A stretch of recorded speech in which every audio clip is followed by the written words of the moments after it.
Hello, everybody, and welcome to another Wednesday night movie live stream with me, Pete, Playtendoguy, Andy from Forgotten World of Movies, Hi guys. Mike from Cinema Axeman, Hi guys. and we've got two special guests tonight. We've got Josh back again from Film Flick, Hey everyone. and our special guest of the night, Aidan from DaMovieInsider. Hi guys. Thanks ever so much for joining, Aidan. It's a pleasure to have you on. I've been wanting to get you on the stream for a long while. So how have you been doing? I'm good, mate. Thanks for having me on. Yeah, looking forward to it. Yeah, definitely. So everyone's been keeping all right, then? Yeah. All good. All good. I just liked how everybody nodded at the same time. Oh, right. The first and only question I'll ask tonight is, as I always do, what was the last movie you watched? Do you want to go first, Andy? Yeah, sure. I'm actually in the middle of watching on 4K Willy Wonka and the Chocolate Factory. Oh, It looks great, and it's a childhood favourite of mine.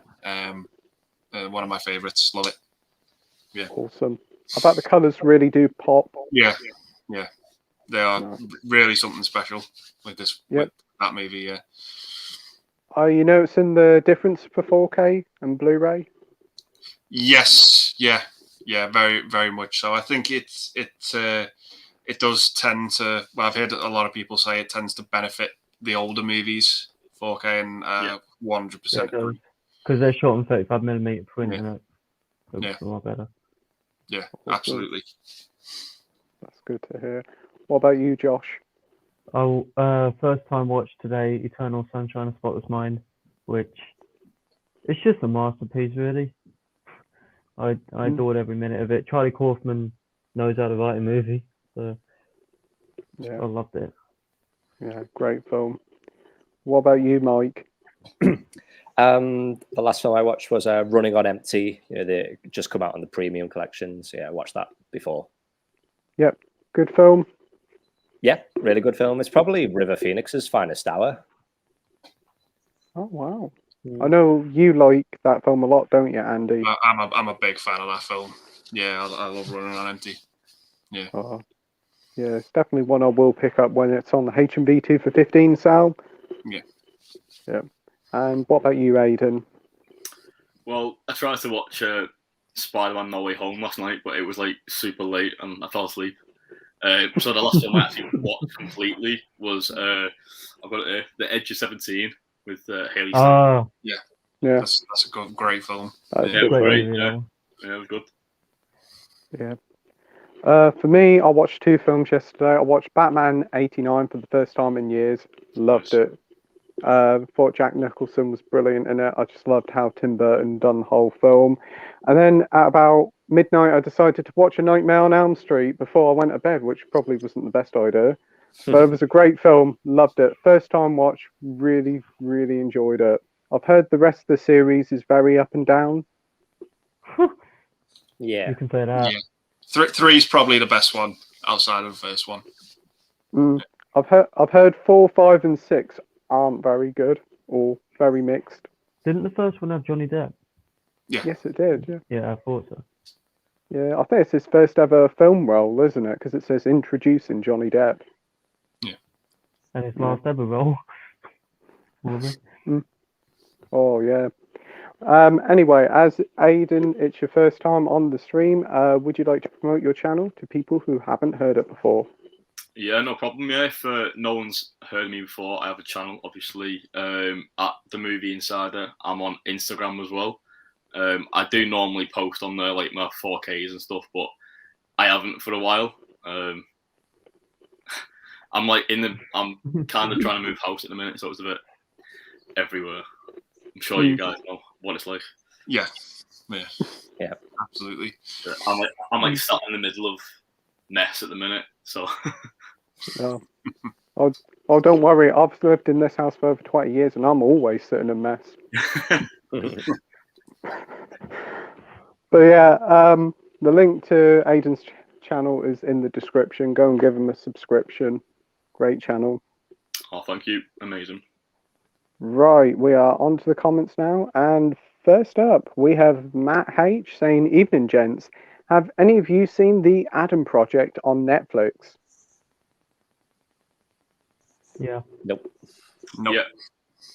Yeah. Aidan, what did you think of it?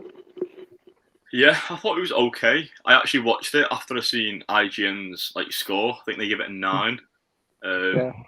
Wow. which is extremely high. So I was pretty happy going into it. But I think I give it a 6 out of 10. So, but Yeah. it's a fun sci-fi, but nothing special. Yeah. What about you, Josh? I didn't like it really. No. I just don't like. I watched it and I was thinking, apart from the emotional impact, in terms of messages and stuff, I really didn't care about what was going on. Also, Catherine Keener looked like crap. The CGI on her looked like crap, and I just hated her character and stuff. But yeah, I just don't like it, and I'm not looking forward to Deadpool 3 now after watching that. Yeah. Yeah. Fair enough. You haven't seen it, Andy or Mike? No. Nope. No. I watched it at the weekend on Sunday, and honestly, I really enjoyed it. I thought it was a nice bit of sci-fi family fun. Thought there was surprisingly a lot of emotional impact to it. I mean, Yeah. it was good. It was good. It's a shame that it's stuck on Netflix. It would have been nice if it got a cinema release, but the film had been in production hell for 10 years, I heard, or 15 years. The script was tossed from pillar to post until Sean Levy picked it up. Yeah. Should have stayed there.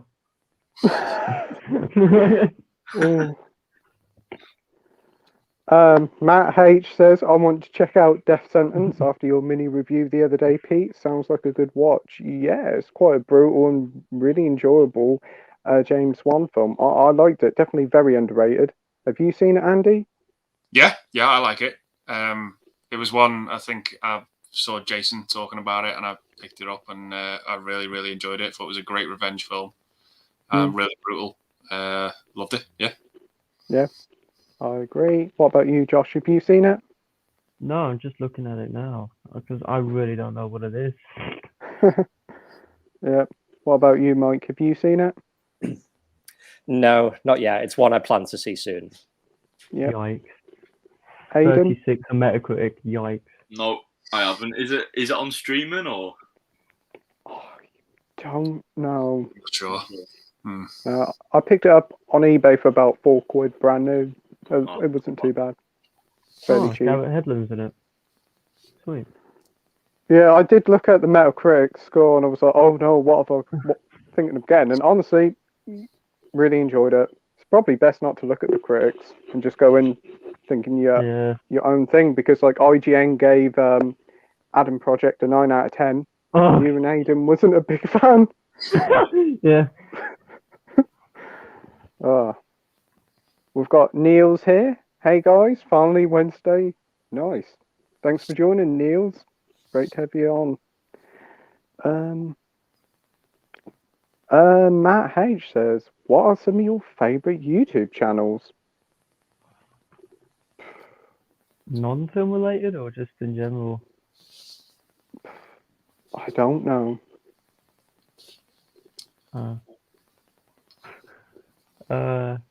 Beard meets food. What about you, Andy? One big one for me I've been watching lately is Grim Life Collective. I think him and his wife do an amazing job of going around Hollywood doing film locations, seeing what they look like today. They cover really some sad, horrific stories in movies and stuff. I watched one the other day. But yeah, I just think they do a fantastic job when they touch on some really difficult subjects, and they just approach it with class, and they just handle it really, really well. I just love their channel. I just think it's great. Yep, I do agree. Some of the subjects they tackle are very, very hard to watch, but they do it with such class and respect. It's very good and very interesting.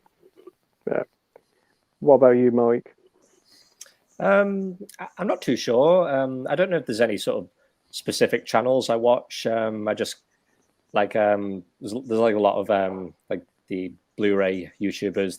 There's loads of people. I think once I've watched one of their videos, I always get recommended other ones. So I just kind of watch whatever really, and then yeah, it's just the same for other types of channels. There's a lot. There's like movies, music, sport. Yeah, there's so many. Yeah. What about you, Aidan? Yeah, there's two like non-movie related. The first, Beard Meets Food, just a guy from the UK that eats food, like pretty good. Is that like the Blue Man Van guy who just eats food? Yeah, it's very similar to like Man vs Food, but he's from the UK. He is pretty good.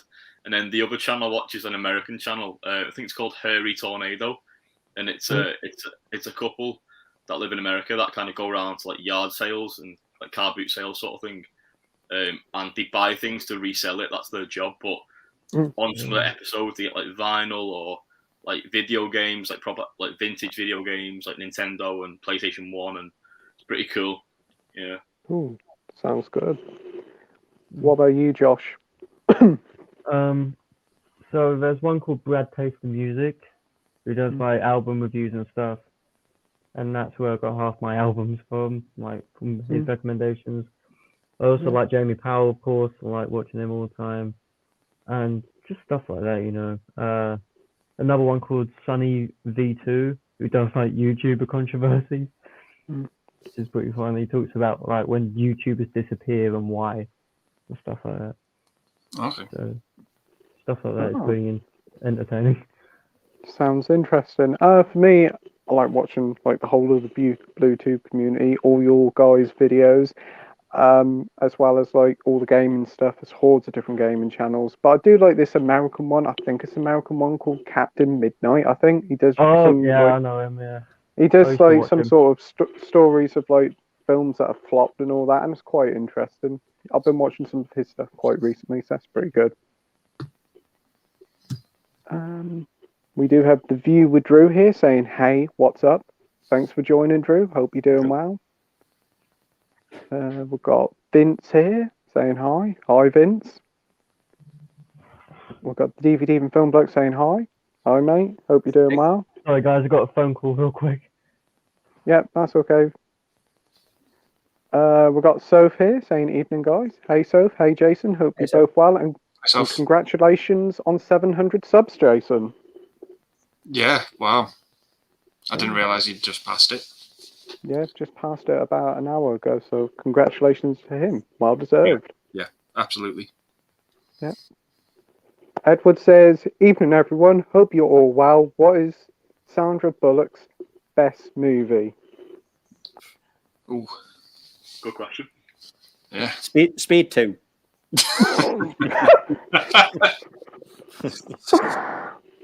Best answer of the night. No, I'd probably just say the original Speed.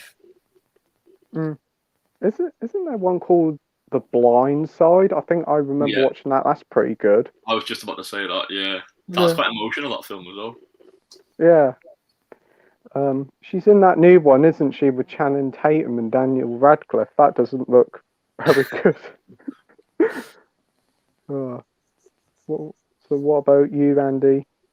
I love Demolition Man. I think that's one of my favorite action movies. Sorry about that, guys. Yeah. There's one of her young roles. It's called Love Potion No. 9. It's not a very good movie, but it's like a guilty pleasure. I know that one. But it's stupid, but I like it for what it is. But yeah, I'd probably say Speed as well. Yeah. Yep. What about you, Aidan? Any other ones you can think of? I was just looking there. She's Bird Box on Netflix. That was quite good because it was quite original at the time. Yeah, it's good. Nice. What about you, Josh? What's your favourite Sandra Bullock movie? That's why I used to call that. Gravity's probably my favourite, even though people meme on that movie now. I just love it. Alfonso Cuarón, you can't go wrong with that man. And I think she gave the best performance in that film, way better than The Blind Side, where she just played a Texas mum. you know, she should have won for that. But yeah, Gravity's my favorite one, I'd say. Great picks. Soph says it's nice to see you on here, Josh. I agree. Thank you for letting me on. Jill says, good evening, all, especially Andy, Mike, and my Mr. Poldark. Oh, Jules. Hi, Jules. The Poldark's coming back. Yep. Oh, dear. Poldark Right. revenge.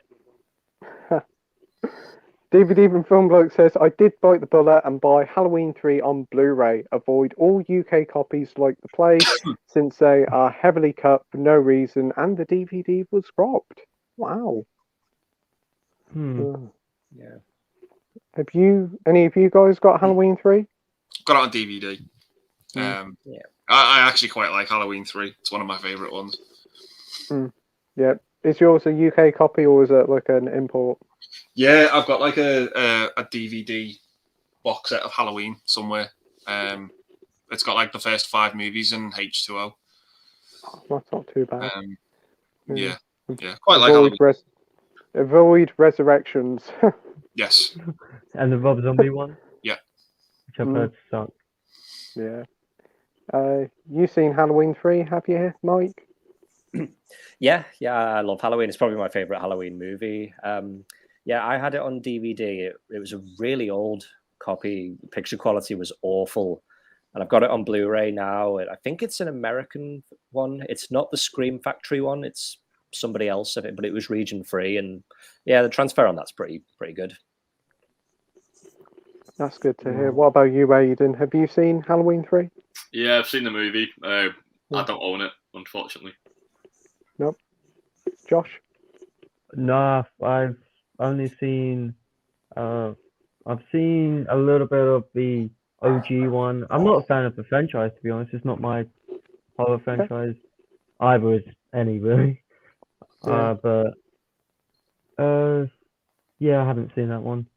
That's okay. I still haven't seen Halloween 3. That's another one on the list. I still need to watch Halloween 2. I'll get there eventually. I've started the Nightmare on Elm Street box set. That'll probably be 10 years before I finish it. We've got Roberta here saying big like. Thanks ever so much, Roberta. Big like. DVD Film Bloke says, my mum actually bought me the DVD of Halloween 3 off me. That's nice of her. Oof. And I still need to watch the uncut version. Yeah. This reminds me of like when they crop stuff. It reminds me of the Evil Dead, because when they brought out the original Evil Dead, they had them in the bush and stuff like that. And then they re-released it, and they took all the things that make it good out. You know, make it look like low budget on that out, from what I've heard at least. So I don't know why they keep doing that, but you know, it's what it is.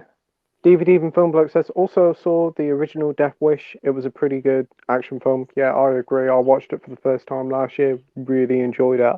I kind of want to get the rest of them. I think there's like 5 of them, but I think they get increasingly silly as they go along. But have you seen any of them, Andy? I've seen the first one, but it wasn't for me. I just thought it was a bit too near the knuckle with its sort of violence for me. It just wasn't pleasant. The opening's very brutal, definitely. Yeah. Surprisingly, Jeff Goldblum is in it. One of his first roles, isn't it? Yeah. You've seen it, Mike? Yeah, I've only seen the first one. I don't mind it. I haven't got much desire to watch the rest because I've just heard they're not as good. Yeah. You seen it, Aidan? No, that's a horror franchise I've never seen. No. Josh? Nah, I've only heard of the Bruce Willis one. Which... Oh, I've seen it. Never again. Mr. Willis pumping out a film every week, and Death Wish was one of them. Oh, yeah, I watched it. Never again. Never again. We've got Koroshi Ichi here. Hi all. If Pete keeps it up, he'll have seen all movies ever made by next week. Well, I don't think so, but thanks. Thanks for joining, mate. David's here saying, "Hi guys, this is going to be a good evening. Hope you're all well. I enjoy Wednesday live streams. It makes my night good." Thanks ever so much, David, and thanks for joining every week. It's really appreciative. We've got Neil saying, "New Nightmare and Dream Warriors are the best Nightmare sequels," and I think they are, aren't they? From what I've heard. Yeah, I think they are considered. They're considered to be the best ones. I like I like 2 as well. I know 2 gets a lot of hate, but I think it's quite underrated. Yeah, I've heard the second one's quite brutal compared to the first one. Yeah, it's probably Freddy at his darkest. Yeah, I've seen clips of later ones, and he's more like a comedy character more than anything. Yeah, Yeah. especially in 6. Oh, yeah. I think I'm in for a treat with these later ones, from what I'm hearing. Yeah. We've got James here, Jim Jam Movies and TV. Hey guys, thanks for joining, James. I did receive your subscriber mail today. I recorded that, and that hopefully should be up again tomorrow. So thanks ever so much for doing that, mate. We've got Jill saying, "Haven't seen Running on Empty. Don't know why, as I love River Phoenix. Hi to Aiden. Love you. You're at the Batman movie review." Oh, thank you. I appreciate that. Yeah, it was a quality review. Right. James has said, "Have you all seen Uncharted?" No. Yep. No. No. Nope. No. I haven't yet. So, Aiden, what did you think of it? You know what? I was quite surprised, to be honest. I thought it was good. I was kind of expecting it to flop because video game movies don't tend to do that well. But I enjoyed it, and I'd happily watch it again. Yeah, there's a lot of criticism around Tom Holland, but it's one of them things, isn't it? It is what it is. I thought his performance was quite good. Yeah, that's good. I'm glad to hear you enjoyed it. I know Ryan went to go and see it a couple of weeks ago, and he enjoyed it. He weren't expecting much, and he came out really enjoying it. Yeah. I think it's like a solid popcorn flick. Yeah, So, yeah, it is. Yeah. I will definitely pick it up when it comes out. What about you, Andy? Are you going to give Uncharted a watch? Yeah, I'll give it a go when it comes out, and it's a bit cheaper than $14.99. But yeah, I'm not in a rush to see it. Yeah, Mike. Yeah, same really. I'm not really in a rush to see it, but I'll get to it at some point. What about you, Josh? I'll watch it when it comes out. But I haven't had the fortune to have watched it yet. Watch Mark Wahlberg in action, miscast. Well, but I'm gonna watch it. Can't be as bad as Transformers. Oh yeah. With his Bud Light commercial halfway through. With Bud Light commercial halfway through, that was funny. But yeah, I'll give it a go. I might be surprised. Yeah. James says, "Pete, you're looking forward to your film?" Certainly am, James. Thanks ever so much. Jules says, "Dudley, leave Pete alone." Yep. Yeah. The View with Drew says, "What MCU casting choice do you think is underrated?" I think William Hurt as General Ross. Yeah. Yeah. All right. R.I.P. to William Hurt. Definitely great actor. Yeah. So who wants to go first with this question? Go on then, Josh. Even though I hate this film, I would say Barry Keoghan in Eternals. He could have done so much more, and I think his character was decent for what they gave him. Yeah, I think it was quite an underrated casting choice, to be honest. So I love seeing Barry Keoghan and everything he's in. Awesome. What about you, Andy? Probably James Spader as Ultron. Yeah. He's such a good actor. Yeah, it was just a bit weird to not see him on screen, but just providing a voice. Because he was massive in the 80s. But yes, he was. Yeah, I just really like him. Wasn't he in Blacklist as well? Yeah. He was in Blacklist. Yeah. TV also. series yet. Mm. Yeah. Aiden? Mine's a bit of a weird one because I'm a big Marvel fan, but I like the actress who plays Darcy in Thor. Oh, Kat Dennings. Yeah, she's Yeah, she did a good surprisingly job. good. She Hopefully, carried we over in see more WandaVision. of her. Yeah, she's back now. But hopefully we see her in the next Thor movie. Yeah. What about you, Mike? To be honest, I don't think I can answer because most of the Marvel films I've only seen them once. I can't really think of anyone off the top of my head, so I think I'll have to bow out to that question. Yeah, that's fine. For me, I'll probably say I can't remember her name, but Shang-Chi's friend in Or Shang-Chi. Aquafina. Aquafina, yeah. Yeah. Oh, She was Yeah. surprisingly tolerable yeah. because she's I was- usually not tolerable, apart from The Farewell, which she was amazing in. Oh, The Farewell's great. Yeah. She's I've heard usually that's a not great film. tolerable. Yeah, I wasn't expecting much from her character, but I was like, actually, she's really good. She's probably one of my She favorite was the parts of saving this grace film. of that movie, I think. She was the good thing about it. Yeah, I've ordered Ocean's 8 today, and I've heard she's in it as well. Oh yeah. Should we think about that Crazy Rich Asians? Yeah. Oh yeah, I haven't seen that yet. I Heard love it's that good film. though. Yeah, I do. I think it's Heard great. really Yeah. good. Yeah, it's a great film. I'll have to give that one a That's what go. broke Henry Golding into stardom, I think. That film. Yeah, Probably, I watched yeah. I watched that the same day as A Simple Favor, and Henry Golden was in that as well. I just had no idea. I was watching two films with him in. I'm glad you didn't watch Wow. Snake Eyes. I'm glad you didn't watch that. Oh my god. Oh, He's great in The Yeah. Gentleman as well. That's a Oh fun yeah. Yeah, Yeah. he's good in that. yeah. Luke's is here and he's talking movies forever. He's saying, "Hi guys, how's it going today? I'm here watching. Thanks ever so much for joining, Luke. Hope you're well yourself."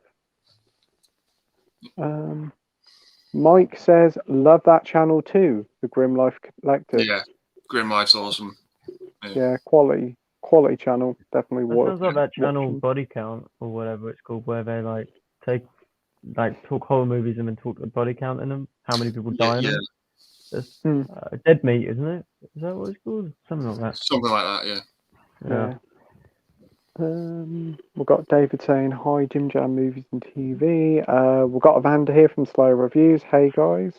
Hey Evander, hope you're well, mate. David saying, "Are you looking forward to Sonic 2?" I'm optimistic. Yeah. Yeah, Andy? Yeah. If I'm honest, yeah. Just a bit. I haven't seen the first one yet. I do have it in 4K. I will watch it before the new one comes out because I think this one actually looks pretty decent. From what I've seen of it, it looks better than the first one. Okay. Yeah. The trailer for Sonic 2 is probably better than the first Sonic movie. Oh yeah. If I'm honest, Yeah. I like the movie. Idris Elba's Knuckles looks really good. Yeah. The CGI on him actually looks really good as well. Yeah. In some spots. The first movie's it's good. Like it's a good video game movie. You know, as terrible as they've been, it's one of the best ones.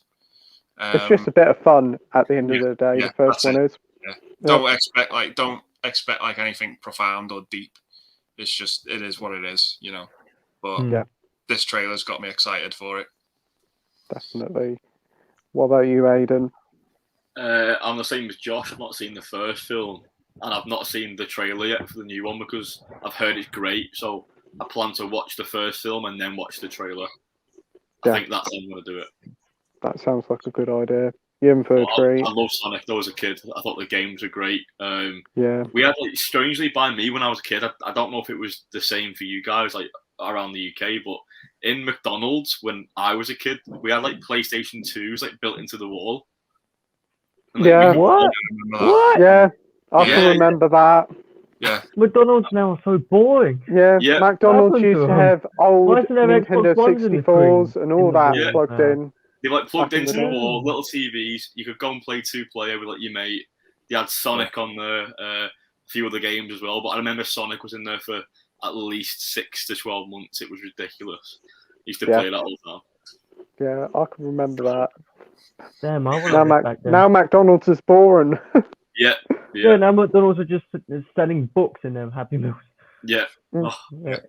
Oh. sad times. Oh, if McDonald's had PlayStation 2s in now, I think I'd be going to McDonald's nearly every day. Well, you know someone who does. Yeah. Anyway, what about you, Mike? I also haven't seen the first one, so I need to get around to watching that. But I have seen the trailer for the second one, and to be fair, it does look pretty good. Yep. For me, I've seen the first film, really enjoyed it. It was a fun fish out of water sort of tale with Sonic. It was a lot of fun, mostly play for laughs. And they fixed the Sonic design, which was brilliant. They listened to the fans. They delayed it. The Good best on marketing them. ploy ever. The best marketing campaign ever. Probably. Yeah. There was rumours that it might have been The done on outrage on purpose. Twitter was insane. We never know. But the movie was good. And the trailers for this, I've seen all the trailers. I gave in and watched the final trailer. Oh, I am so hyped. It looks great. Hopefully it'll deliver, but they've already announced Sonic the Hedgehog 3 and a Knuckles TV series, so that's great. Really? Wow. Yep. I just want to see Shadow next.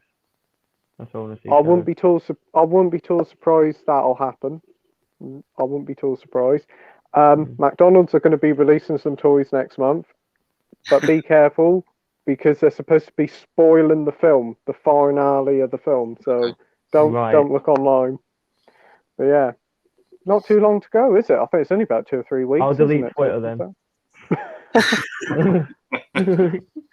oh. But anyway, moving on. I need to go get my week. laptop charger real quick. Won't be a sec. That's okay. We've got last week's guest, James from Moviebug. Hello, guys. Hope you're well. Hi, James. Thanks for Hi, joining James. me, James. Ooh. James says he watched The Green Mile for the first time last night. Blew me away. What's your guys' thoughts on it?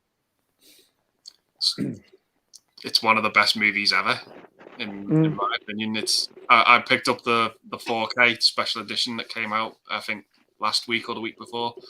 Yeah. I watched it the weekend, and it's never looked better. I love it. It's just a mind blowing movie. Yeah, I think it's great, phenomenal.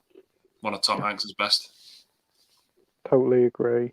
What about you, Mike? Same, really. Love it. One of the best films ever. Aidan? I've never seen it. I've heard it's great. My girlfriend loves the film. So is that special edition set still available by any chance? I'm not sure. I saw it today. Yeah, I saw it. I saw it It's in yesterday. HMV. You can pick it up. Yeah, I'll have a check after the stream because I had my eye on it for ages, and I thought because HMV and Zavi's is different, isn't it? Zavi is a steelbook. Yeah. It's like the same set, but it's a steelbook, and it's like £5 more. So, but when I seen that the Amaray was in it in HMV, I thought I'll likely get that because I really do want to watch it, and I've seen that the 4K is great as well. So, yeah, it's a 3-hour movie that just feels like 90 minutes. It's just wow. It's great. Definitely. I love Tom Hanks as well. He's great. Yeah. What's your opinion on it, Josh? I haven't seen it yet. James is actually, now he's said that it's excellent, I need to watch it because I got the Blu-ray on the shelf. So thank you, James, for telling me that is good so I can watch it now. Yeah. I watched it years ago, really enjoyed it. Great film. Tom Hanks is superb. As you said, Andy, 3 hours, it doesn't feel like 3 hours, it just flies by. I have got it, but only on DVD, so I might upgrade it to Blu-ray. But that 4K, Shawshank, right? Yeah, I think so. Yeah. The 4K set looks outstanding. I see James picked it up at the weekend, and it looks really good. Yeah, looks nice. David says, "Hi, Moviebird. Keep up the amazing work, mate, on YouTube. What you've done. Yep, totally agree." DVD and Film Bloke says, "I believe the 4K version of Willy Wonka is the first time on video it was framed properly and had the correct color timing." That's good. It was usually in like 235 by 1, I swear, or something, and now it's in full screen, and it looks great Yeah. from what I've seen. Right. James says, thank you, David. DVD from Film Bloke says, also, all I know is Love Potion number 9 is Rick and Morty, Rick and Morty. episode Rick Potion 9, which was a great episode. Yeah, I've seen odd episodes of Rick and Morty, but I can't really remember that. You guys seen any episodes of Rick and Morty? Not one. Nope. None. Yep. Yeah. Well, I can you don't remember this episode? I don't remember a single thing. That's the I problem. don't know whether that's They a just good or a say- bad thing. It's a bad thing. I love the Pickle Rick episode. I remember that one. But I think everybody because of the knows meme. Pickle Rick because Because of that the meme. invaded But Facebook. everything else about Rick and Morty, I don't remember a single thing, which is a bit of a problem, really. Mm, Because there's 5 Right. series, and I stopped at series 4. awesome. Soph says, me and Jason watched a film called Rockstar last night. Brilliant film with Mark Wahlberg and Jennifer Aniston. Definitely recommend. I've heard of it, but never seen it. Have you seen it, Andy? Yeah, I think it's great. It's not a good movie, but it's passable in my opinion. But it's a lot of fun for what it is. Yeah, it's sort of like about Mark Wahlberg's he's idolizes this rock band, I think, and he gets brought in as the new singer. And yeah, it's great. I think it's one of Mark Wahlberg's best. It's pretty good. I really like it. Oh, that's good. What about you, Mike? Have you seen it? Yeah, that film's a real blast from the past because I always remember seeing the cover for that one, like in Always got long hair. Blockbuster. Yeah, I haven't seen it for years, but I remember it was okay. Cool. You seen it, Aidan? I've never seen it, but you guys have sold it. Like, I love Mark Wahlberg and Jennifer Aniston as well. So I'll definitely check that out. Yeah. Josh? Nah, I had to look it up a minute ago, and he's got long hair, so I'm sold. Yeah. Yeah, I'm gonna have to have a look at it. Definitely sounds cool. DVD from Film Bloke says, I believe the first DVD of Halloween 3 in the UK is uncut, but even more cropped, and the picture quality was shit. So is that the one you were talking about, Mike, that you had? Yeah, I think it probably was. Yeah, it wasn't a good looking DVD at all. Right. James says, watching the new season of Drive to Survive. Any of you a fan of it? Never heard of it. Nah, me either. No. Never heard of it either. Ah. Anything James watches intrigues me though, so I'll have to have a look at Yeah, it. I'll definitely have to have a look at it online. Edward says, what were your thoughts on the BAFTAs? I did not follow it this year. Yeah, I haven't followed it. I don't know what one what. I know Josh knows everything about it, so do you want to go ahead, Josh? Yeah, but I didn't nominate Kristen Stewart for a start because Prince William is chairman. Lady Gaga was nominated instead for Misa Malio, Get Out. Then yeah, it was just a mess, I think. I'm glad because most of the Dune stuff was 1.5. revealed online, weren't it, before? Yeah, and I was streaming it, and then some dude leaked it in the comments, and I got the write-up because I was sat there watching it, and then he just revealed them to me. Yeah, I I think what the are you doing? best film was Power of the Dog, I think. Yeah, best film. Yeah, deserved it. Yeah, Deserved it. yeah. But I'm glad Dune won 5. That's good. There was some notable omissions that didn't get nominated, like Last Night in Soho, and I think Jodie Comer for The Last Duel. That was kind of a surprise. I thought she could have got nominated for that. Well, Titane got best director, so I was pleased. Got nominated for it, so I was pleased. You seen the BAFTAs, Aidan? Yeah, I followed. I was watching. I think it was the football while it was on. So I caught it afterwards, but I was relatively happy with the winners. Obviously, Dune swept up pretty big, which is it's good film. It's a good film. Power of the Dog is a movie I've not seen, but I'm gonna check that out. I'm off work from Friday till like the 5th of April, so I'll be checking that out for sure. And the other big one for me, I think, was West Side Stories. As Ariana DeBose, Yeah. Which I thought she was great in that film. So yeah, it was good. That's good. We've got Jules here saying hi, Mr. Lack. Love the Green Mile. Very sad though. Yeah, totally agree. So I believe. We've got Bristolian Dave here. All right, me babbers. All right, Dave. Hope you're well. David says, "Have you watched the Trolls movie and Trolls World Tour?" Don't get me started, because I see those things everywhere. It's like the Minions plague. You see them everywhere. That film's a vibe. I love that film. Yeah, it's a vibe. So, anybody seen the Trolls films? Yeah. No. Nope. I saw the first one. What do you think of the man? Shit. Yeah. Have you seen a Maiden? Yeah.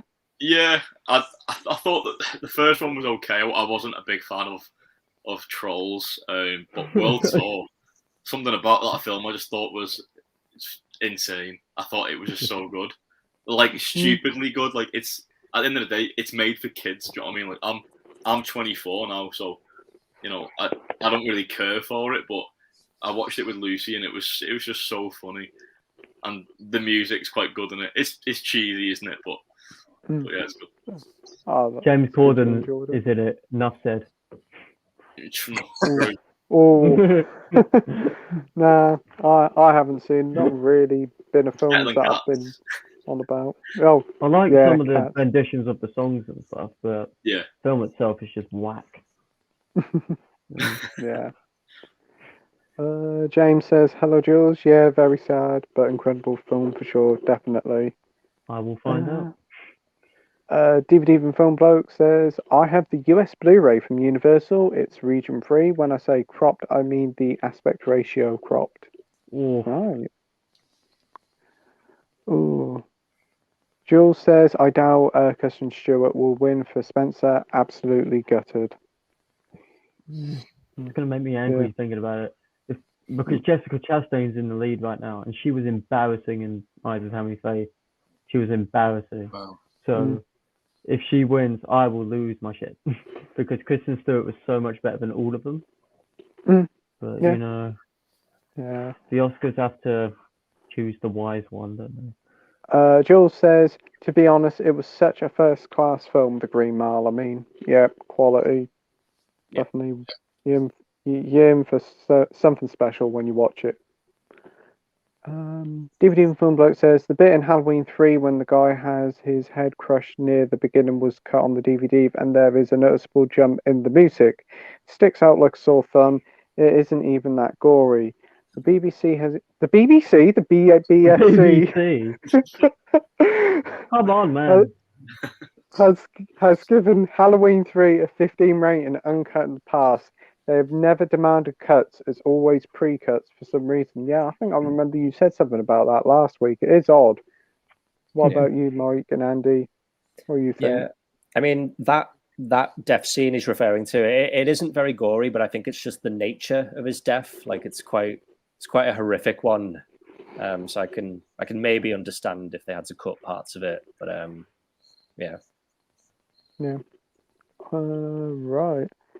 We've got Lisa and Michelle here saying, "Hiya, lads," and crossword man. Crossword man. Oh, it's my PlayStation username, and I might have not been drunk when I created that username. Jesus Christ, Pete. Oh, could have been worse. Could have been worse. It could have been Meatball Warrior or something. Could have been something like that. But, you know. Yep. DVD from Film Bloke says, "The source I got this information from was Melon Farmers, which is a great resource for seeing a film censorship history. That's not always accurate, but mostly are. Some screenshots of the cut materials are viewable on the movie censorship website. That's cool. David says, Playtendoguy, have you picked up any more good titles from charity shops? I picked up from the charity shop My Life as a Courgette. Oh, yeah, Have yeah. you seen this? I picked up for £1. Oh, you're so lucky, dude. I have never heard of My Life as a Courgette. It's a French animated movie which got nominated for best, I think, foreign language film like 5 years ago or something, or animated film or something like that. Oh, right. It But sounds I've been like wanting a to watch kid. it for long. It's not. Ah. It's not. It sounds like a kids' film, like on Magic Key It's- series or something. No, it's depressing as anything. But I want to Alright. watch it. Have any of you guys seen My Life as a Courgette? Nope. I've heard of it. I've not seen it. I'm intrigued, but nah. I've been in the charity shops the past week. Had a little pop in there. Nothing really much, unless you want like 50 Shades of Grey. That dude got rid of like 50s copies of it for some reason. Are you sure it And went the shelf poorly? is Because he had like 50 of them. No, this was like hordes of copies of them. They had hordes of them, and yeah, she said some bloke just popped it in and said, "Here, there's your treat for today," and walked off out, which is very odd. But I did notice they had a couple of other Blu-rays there, but I picked them up, had a look at the disc, and they're all scratched. I actually got asked by somebody who works there, "Why are you opening the Blu-rays and having a look at the discs?" Just in case you want to use them as coasters, I don't know. I said I just needed to check if they haven't been used by cats, and the person looked at me. What do you mean? Well, I said like, look at all the scratches on the discs, and they said, well, that'll still play. There was one there that I got where the disc had a huge lump out. Oh, that'll play. Oh, Oh, Oh. But anyway, moving on. Jules says, Dudley, what film did you send Pete? Well, you have to find out tomorrow, Jules. But I think I know. I think you'll know what it is, and you'll approve. David says, when are you all going to meet up together? Ooh. Well, hopefully sometime in the future, I think. Yeah. I have no idea. Sometime, I suppose. DVD Even Film Bloke says, I almost made a joke about the events after Halloween 3, but I risk spoiling the movie. Fuck. it's got a great ending, Halloween 3. I've Yeah. heard it's a good ending. Yeah, quite creepy, isn't it? Yeah, it's like it's one of those endings where you just get. I can't really describe it. It's just when it ends, you just kind of get like shivers. Like it's just a really chilling ending. DVD Even Film Bloke says they need to bring back the old Sonic design for Sonic They 2. have. No. Did they? Oh, They did a. Didn't they do a poster which is like the original game design? Yeah. I swear. yeah. I think he means the original design for the Sonic movie, the first one. Oh, yeah, that can stay in the bin. I think they did do the full film with the original Sonic design and did release it somewhere as a special feature that you I could would have watch watched for that. some reason. I would have watched that. But yeah, Oh. they should keep that in the Twitter threads. They should keep it there because honestly, like, you know. But yeah, looking forward to Sonic 2. Can't wait. James says, we'll message you after, Jules. Lisa Michelle says, anyone excited for Morbius? No. Oh. It's been delayed for like 20 years. I really don't care. No. What about you, Aidan? Yeah, I'm looking forward to it. I tend not to go into films thinking, oh, it's gonna suck, because if it's gonna suck, just don't watch it. But you know, I think the first trailer was quite good. The second trailer was a lot better. But that being said, it is a Sony film, and we know how they turn out. So I'm willing to try it anyway. I'm a fan of the character, so yeah, that's cool. What about you, Andy? Yeah, I'm more concerned about Gerard Leto, if I'm honest. Yep. Mr. Mario. Yeah, he's become a bit of a clown recently, I think. Well, He was a clown in 2016, but you know how that turned out. Yeah. Yeah, just he's losing me, like my interest, if I'm honest. Like he's just not. I've heard his new show on Apple TV is great though. Oh, okay. We Clashed. I've heard that's really good. So I'm excited for that more than Morbius, to be honest. Yeah. That starts this Friday. Yeah. But I will go and see it and make my mind up once I've seen it. But yeah. Oh, that's good. Mike, what about you? Not really, because I'm not really the biggest fan of the MCU, if I'm honest. But it does have Michael Keaton in, doesn't it? So I probably will go and see it for that reason. For 2 seconds. Probably. Yeah. Yeah. We've seen all his scenes in the trailer where it's just like we'll stay in touch. That's probably all he says. Yeah, that might be true. I don't know. marketing I'll give it a go. Yeah. The trailers haven't overly won me over, but as part of the MCU or the part of the Sony Spider-Verse universe, whatever they want to call it this week. But I'm looking forward to it to an extent. You've got Matt Smith in it as well, so that's good. I was about to say that Matt Smith is in it. So yeah. Luke says, How has watched the Batman yet? Who has watched the Batman yet? Went to see it the other day and absolutely loved it. What was your thoughts on it? And have you seen it without giving it away, guys? So, Andy, you've seen it. What did you think of it? Yeah, I liked it. I think it needs a second rewatch from me, but yeah, I enjoyed it for what it was. Yeah, just had a good time with it. I didn't think it was amazing. Didn't blow my socks off, but very good film though. Yep, that's good. Mike? Yeah, overall I liked it. I thought the first half of it was fantastic, but I thought the story kind of dipped a bit for me in the second half. But I still overall enjoyed it for what it was. Yep, that's good. What about you, Aidan? Yeah, I loved it. I do think on a first viewing, there's a lot to take in for the runtime. Like, there's a lot to take in, and I seen it at midnight, so it was difficult at times. But I left immediately knowing, like, whoa, I need to go back and watch it. So after seeing it again, I think it's great. I love everything about it. The director did a great job. The cinematography is beautiful, like from start to finish.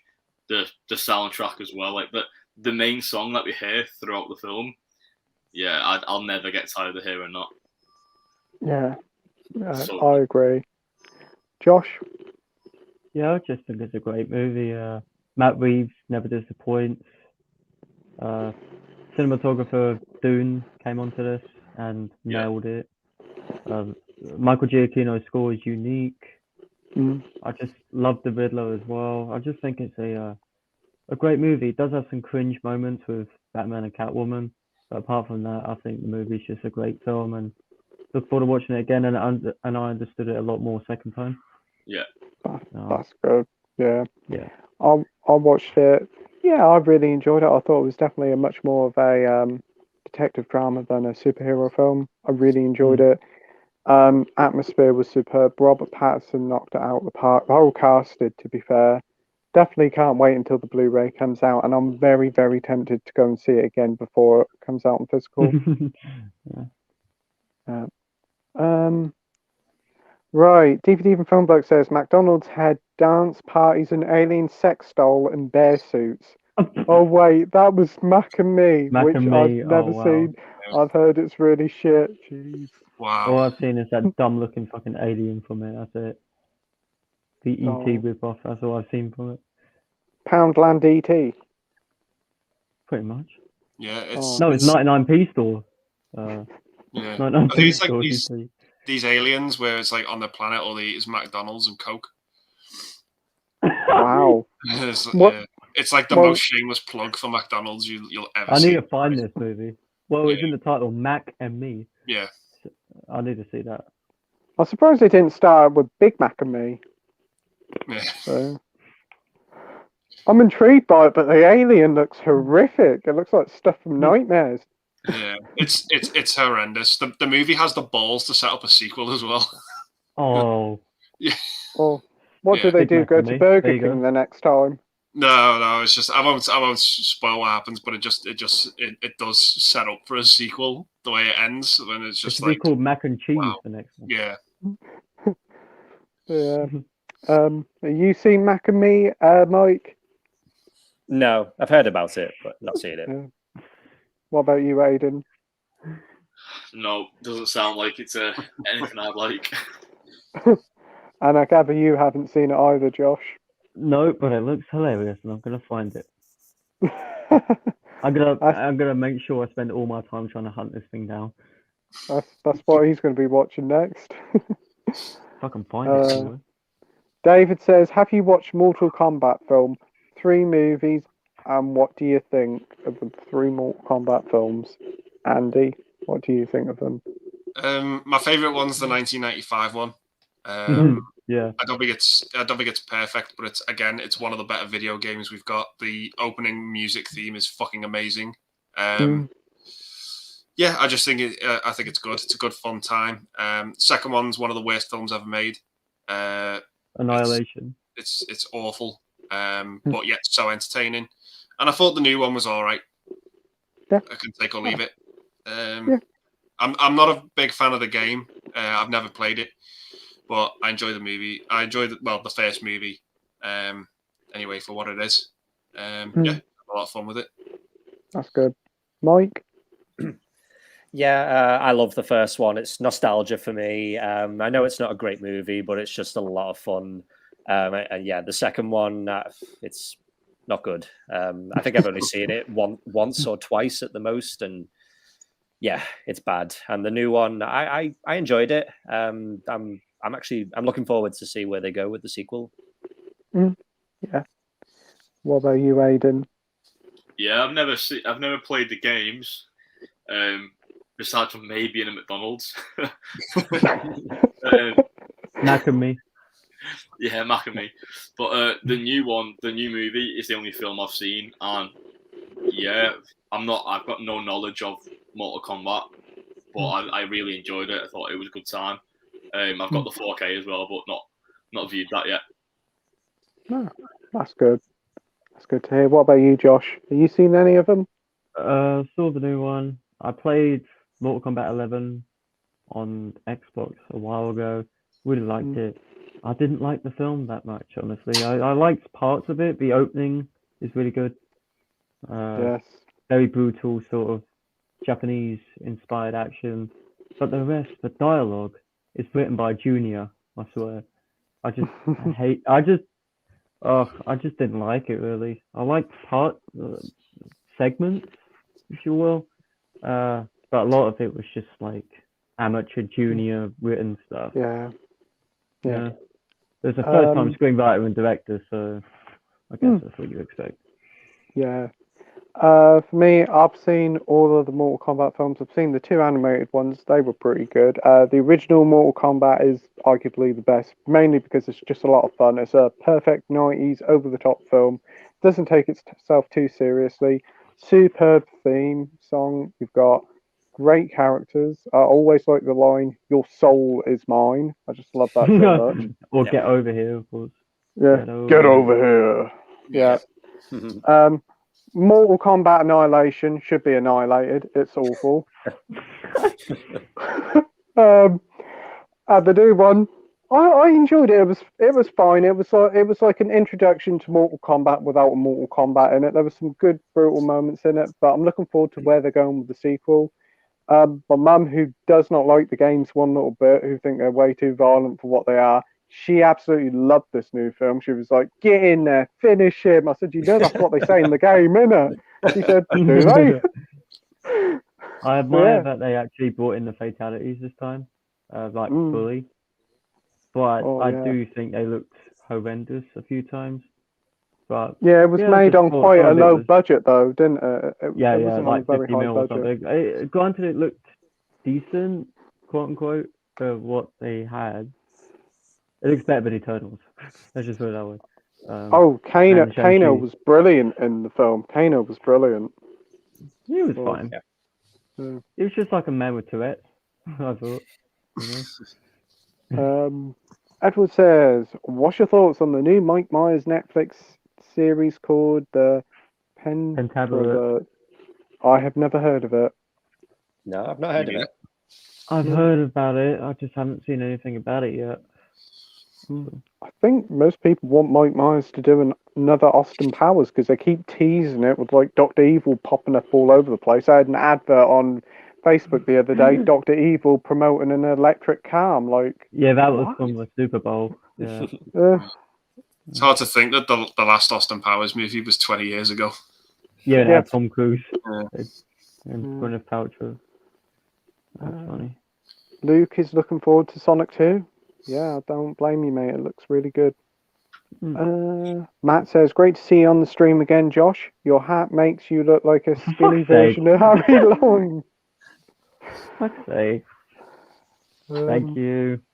Appreciate it. DVD from Film Bloke says, "For this Halloween, McDonald's are offering these awesome masks made by a company called Silver Shamrock. You're supposed to wear them with a tie in special on TV. I can't wait. This is something to do with Halloween 3, Oh, isn't wow. Yeah. it? It's basically the plot of Halloween 3. Oh, wow. He's saying I look like Joe Pesci's character from Home Alone. You dick. I'm joking. It's true. I'm going to age like him. For fuck's sake. Oh, Luke is talking movies forever, and I'm with you on the Green Mile, James, mate. It's absolutely brilliant. We'll definitely have to get the 4K at some point. Yeah, definitely. I think that's like the standard edition. I don't think there's like a normal edition. It's just that special edition, isn't there? No, they are releasing the standard one like in a few weeks, I think. Yeah, that's Oh. a couple weeks or so, yeah. Yeah. All right. DVD from Film Bloke says, "I have not seen The Green Mile. I really should. I didn't like the Shawshank Redemption at all. I'm one of the few." Oh! My Wow. heart cracked. I haven't seen it, but it's number 1 on IMDb. Yeah. Yeah, it's I quality have the film. Blu-ray as well. Mm. Yeah, Have the Morgan iconic Freeman, moments. Tim Robbins. Oh, so good. Mm. 4K for that didn't come out too long ago as well. No, it Yeah. didn't. It was on $9.99 on the H&V. Buy something, get it for $9.99. I didn't get That's it good. because I've already got the Blu-ray and I still haven't seen the Blu-ray. So Yeah. Oh, right. It's fair dues. Neil says, "A Rockstar has a fantastic soundtrack." I'm sold. Mm. DVD from Film Bloke says, "I've heard it's a lot darker than Shawshank, so I might like it more. Shawshank was way too nice." Yeah, it does get pretty dark at times. Yeah. Luke says, "Absolutely love Rick and Morty. I've watched all 5 seasons." Yeah, that's I'm good. glad you could finish it. I couldn't. I didn't realise there was like 5 seasons of it. DVD from Film Bloke says, "Lucas talking movies forever. Same here. I took advantage of the H&V promo codes and got all 5 for half price." Oh, that's good. Yeah, I did see your latest video, mate. You did get them all half price, so that was a good offer. And Luke says, "Yeah, definitely a brilliant animated series. That's good." DVD from Film Bloke says, "Yeah, even if it started to lose me during the 4th and 5th season, 1, 2, and 3, and 1, 2, and maybe 3 are outstanding." Yep. Lisa and Michelle says, "Pete, will you be buying WWE 2K22? The storyline is amazeballs. I probably might get it when it's like real cheap. I only picked up the previous ones because they were like 50p or a pound in Tesco, and I sold them on for 10 or 15 quid for the pair, so I didn't do too badly for that. But yeah, Wow. yeah, I'll give it a go. I got 2016, I think. I didn't mind that, but yeah, I'll give it a go. Do anybody here play the wrestling games? No. No. I've got it. You've got it. What do you think of the game, Aidan? Yeah, it's good. I used to love wrestling, like love it when I was obviously a lot younger, and the games are like a main part of that. And when 2K got the rights, I don't know, just didn't feel the same as the previous games, like SmackDown versus Raw. Oh, Yeah. have I gone? They've changed the developers over. They Yeah. have. Yeah, obviously 2K, was it 21? They skipped 21, didn't they? Completely. Yeah, because 20 was dreadful. Yeah. Apparently. So 20 was the game and I never bought. Because I normally buy the games like Black Friday or Christmas because they always go down to like £20, £25, which is obviously a great deal. But this one, like you said, new developers, a whole new team working on it, and it's really good. It is good. Graphics are good. Gameplay is different. Yeah, I give it a high rating so far. It's good. Oh, that's good. But that being said, it's expensive, like you were saying. I'd probably wait and get it when it's cheaper. Yeah, I do have a friend who picked it up from Game. He paid 70 quid for it, and then another £5 for delivery. Wow. No, I did tell him he could. I Game. did tell him he could get it cheap online, but he said I'd rather go to Game and support Game. So I said fair enough. That's a lot. I think I paid 60 for it. Yeah. I had PS5. £5. Is that for PS5? Yeah, PS5 because it was 65 in Game. Smiths had it for 60, but I had £5 credit for Game, which I got that for a pre-order in a game last year. So I thought I might as well finally use it. Oh, that's not too bad. Isn't Elden Ring like 80 quid or something now? No, it's only about 45. Oh, I thought it was way more than that. No, it's about 40, 45. I'm quite tempted to pick that up. Because I don't know why games are so expensive, and I wonder why I stopped playing them. Yeah, it's crazy expensive. Yeah. Especially PS5. PS5 take game out a 70 mortgage quid. just to buy one. Yeah. I know my friend who bought a PS5 at launch. He bought that and about a load of games, and it came to just over £1,500. Oh, Jeez. That's just crazy. refinance his house. Probably. Oh, I don't think he ate for a week. For a fucking PlayStation. Yeah. I think he just drank water for that whole week, he's told me. Wow. Jules says, it's Grease 2, Pete. Yeah. Spoilers, Jules, but yeah, it is Grease 2. James sent me a nice copy of Grease 2 with Michelle Pfeiffer, so I approve, yeah. Sophie says she likes Grease 2. I've never seen it. I've heard a lot of people are mixed on it. Have you guys At least seen one Grease person 2? likes it. Not seen it. No. No, No. not seen it. No. I really like the first one. I know that there's a lot of hate for the first one from some people I've seen, like, sort of generate recently. Yeah, because of apparently misogynistic themes or whatever. Yeah. But I really like the aesthetics of the first one. Yeah. I like the music in it. I kind of like movies that are like set in high schools. Yeah. Just have like a really, like in the 50s, like really good aesthetics to it. But I've not seen Grease 2. Jules also loves Grease 2 as well. That's good. Lisa and Michelle said, did you know that you can get a Sonic Boom on Blu-ray Steelbook in America? Yeah, Damn I saw these that. Americans. Yeah, I see that. I have seen episodes of Sonic Boom. I also played the terrible Wii U game. Yes. It is bad. I paid 50 quid for it and the thing wouldn't even start. So yeah, this TV show is pretty good. It's a shame they haven't released it over here. I think they have released them on DVD, but like in volumes. Jill says, yes, I would love to see the Batman again. Yeah, definitely a film that needs to have a couple of rewatches, I think. Yeah. DVD for Film Bloke says, the Batman 2 needs to include Kite Man and Crazy Quilt. And Batman 3 needs Polka Dot Man. Polka Dot Man's already been adapted. Suicide Squad needs dead. I'd like to see Mad Hatter. I'd like to see Mad Hatter in Batman 3. That'd be Jesse something Eisenberg could play different. him. Do him justice this time. Oh. After him is Lex Luthor. No. Actually, he was more like the Joker with his noise. He was grossly miscast in that film as Lex Luthor. Oh, I don't know. DVD from Film Bloke says a dark and gritty reimagining with Egghead, which shitty puns intact, and maybe the Condiment King or that rubber shark that explodes. I don't think that'll work. I'm sorry to break it to you, but I don't think it'll work now.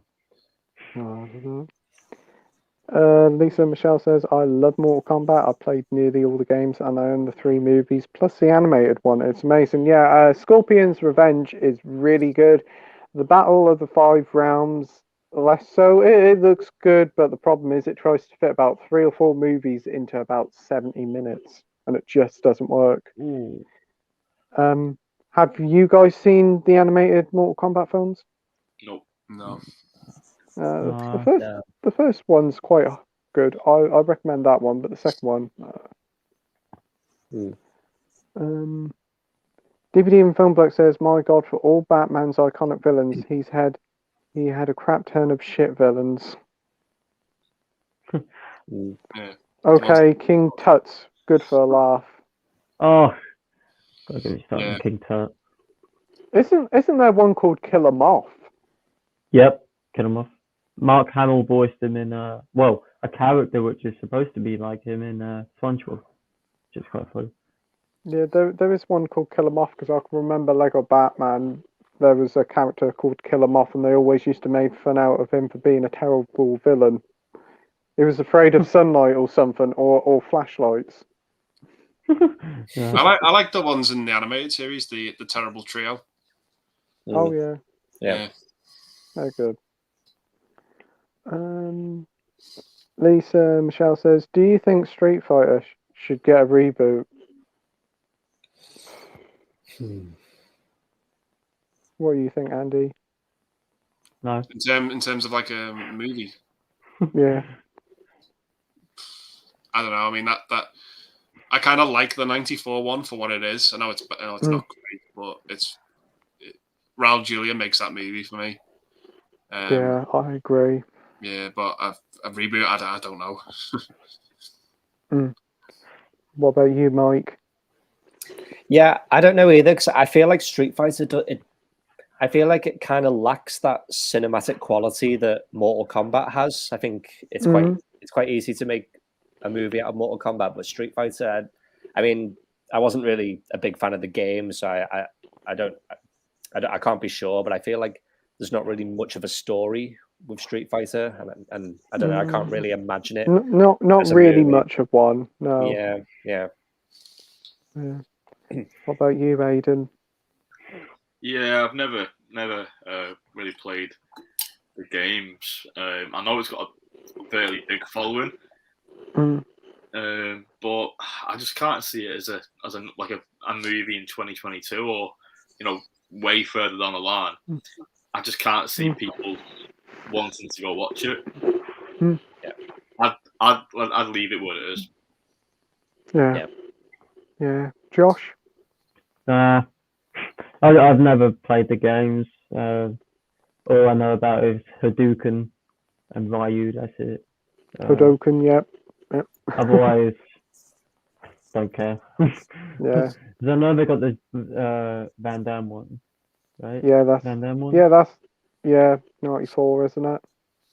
Yeah, I just don't really want to watch them. Kylie Minogue's in that film as well. Yeah.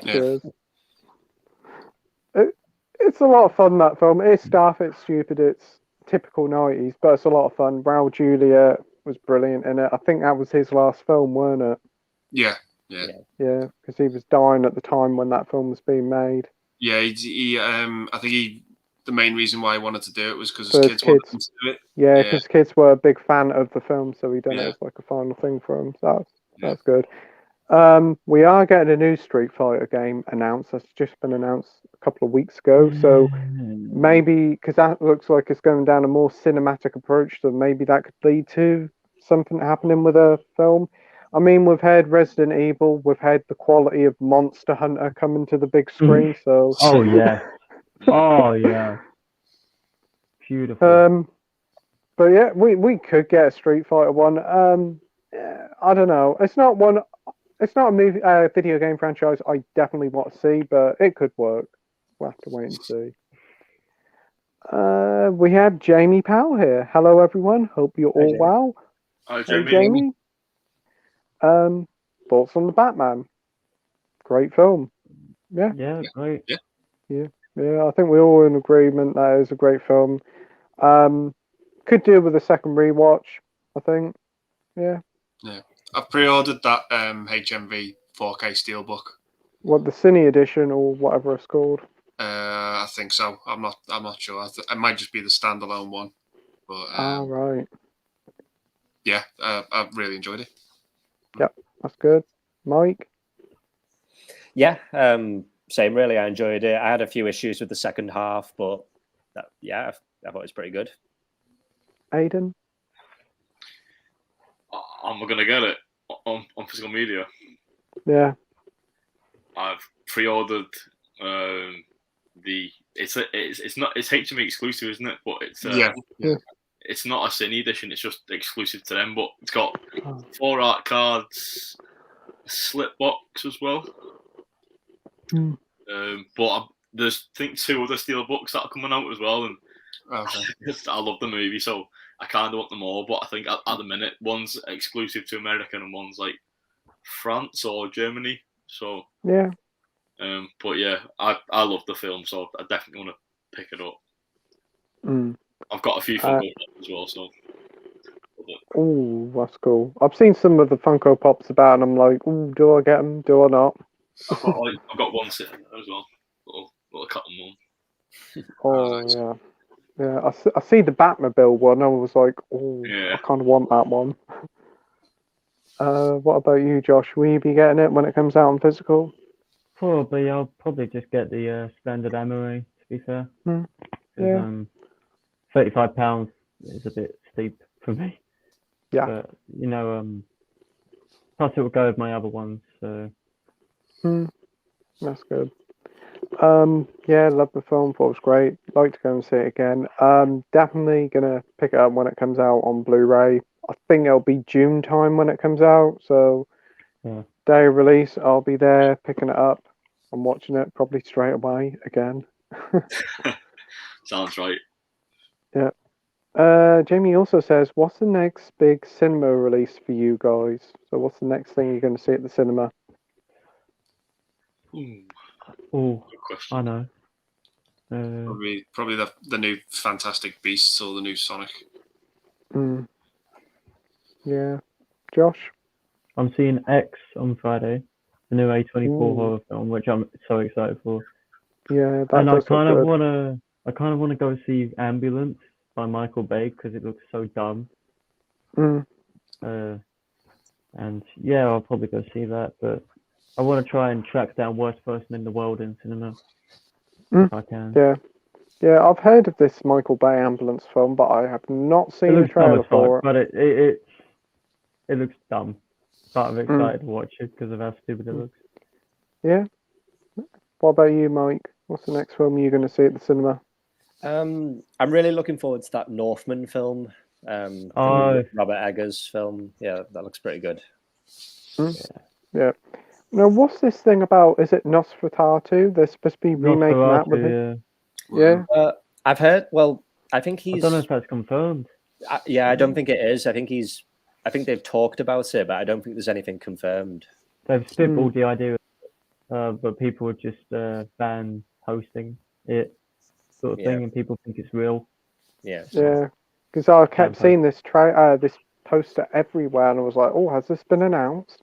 And people were saying, "No, it hasn't been announced. It's just like a fan trailer or whatever you want to He could call do it." a great job with it though, but it's kind of like I don't know if it will be in his wheelhouse sort of thing because he likes to do self-contained stories and not like remakes of anything, you know. Yeah. Right. And what about you, Aidan? Yeah, it's a good question. There's quite a lot coming out.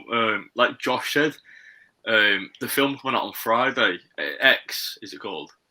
That looks. When the trailer kind of came on like in the middle of me watching a video on YouTube, and I was kind of like, what the hell's going on? And then when I realised that it was a trailer for a movie, I paid attention, and it looked incredible. It looks really, really cool. it got reviews out of South by Southwest, and they say that it's very good. It's got an 83 Yeah. on Metacritic so far. Yeah, So I'm excited about that. it looks like a good time. So I'm not sure if Cineworld are going to be putting that on. They are, because Oh, they've are they got put it on, yeah? everywhere near me. Yeah. All right, okay. Well, yeah, I'm off work on Friday, so probably that movie. Yeah. Oh, that's good.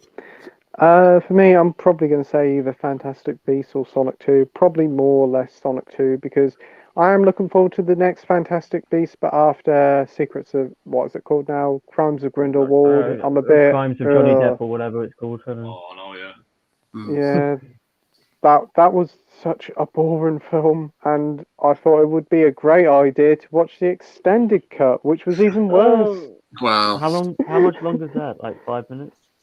I don't know. I think it's about 20 minutes longer. I think. Oh, it's already 2 hours 20 minutes. So I prolonged the pain a little bit longer. I was like, oh, is anything going to happen yet?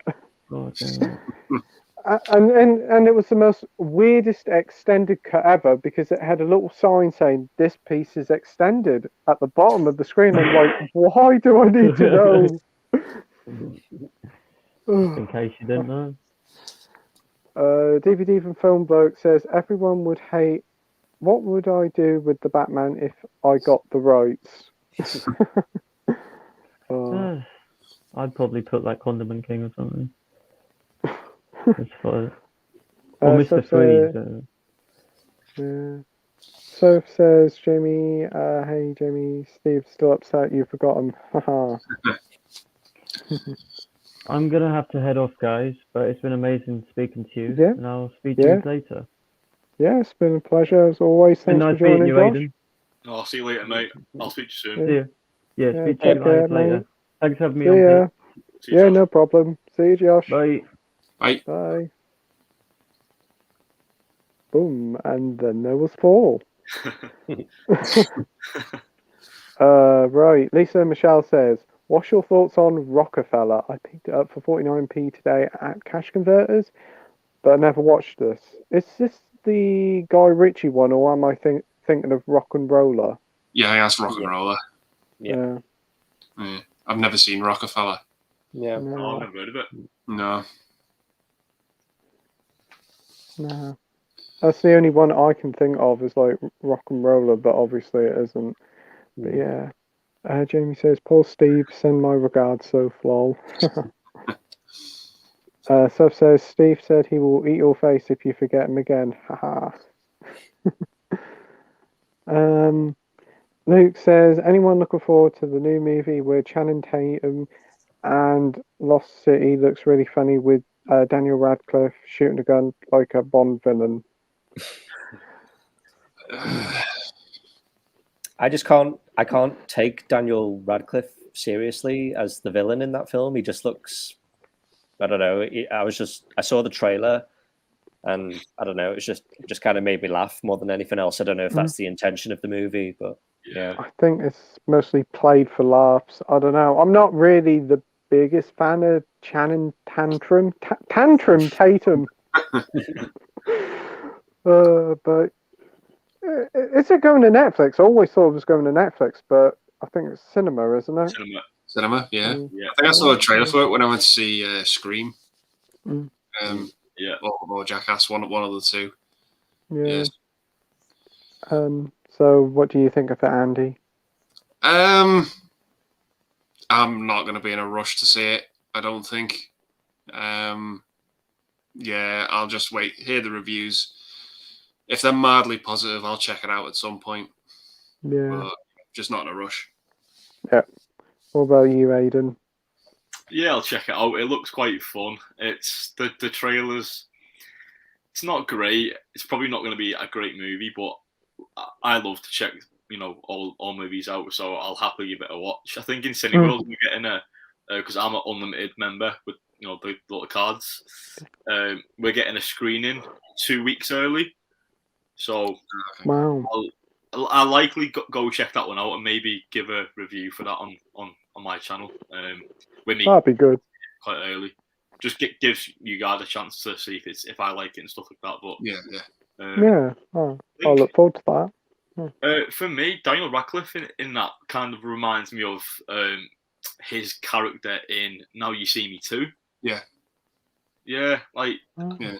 I it's almost like mirrors the same performance, but Yeah, I get that. Yeah. I just think with like Daniel Radcliffe and whatever role he does, it's always he just like can't shake Harry Potter off him because Yeah. it's so iconic and synonymous with him. crazy, isn't it? Yeah, Yeah. I mean, I think Robert Pattinson has finally done that now with the Twilight stuff with the Batman for everybody. So hopefully Daniel Radcliffe will have the Batman sort of role that'll make him. Yeah. Yeah. To be fair to him, I think he is trying, like, because a lot of the films he's done have been. There's a They lot of haven't- quality out there, hasn't there? Yeah. 'Cause there was recently this Escape from Pretoria that got released on Blu-ray, and Yeah. that's not too bad. Yeah, I think he has tried to sort of do literally the complete opposite to Harry Potter. I don't think he's really done like any sort of fantasy roles since Harry Potter, as he's. We did that at Horns. Yeah, yeah, that was a good film. Yeah, Yeah, yeah. yeah, Yeah, I still haven't seen that. yeah. But wasn't there like Guns Akimbo? That was about on Amazon. Have you seen that? No, I heard of it, but I've not seen it. yeah.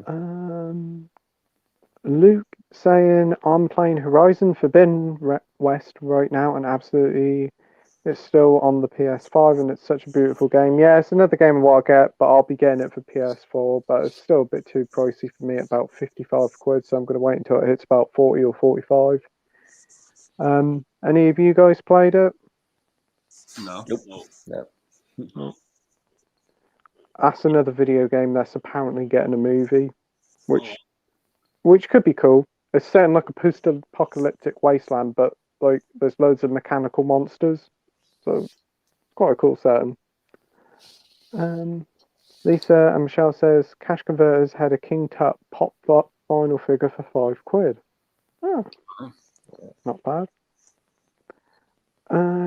Lisa and Michelle says if you want to talk about ridiculous typical 90s movies, who remember Theodore Rex? Is that the Yeah. Whoopi Goldberg film? Yeah, I saw him with Whoopi Goldberg. Yeah. Yeah, I remember that.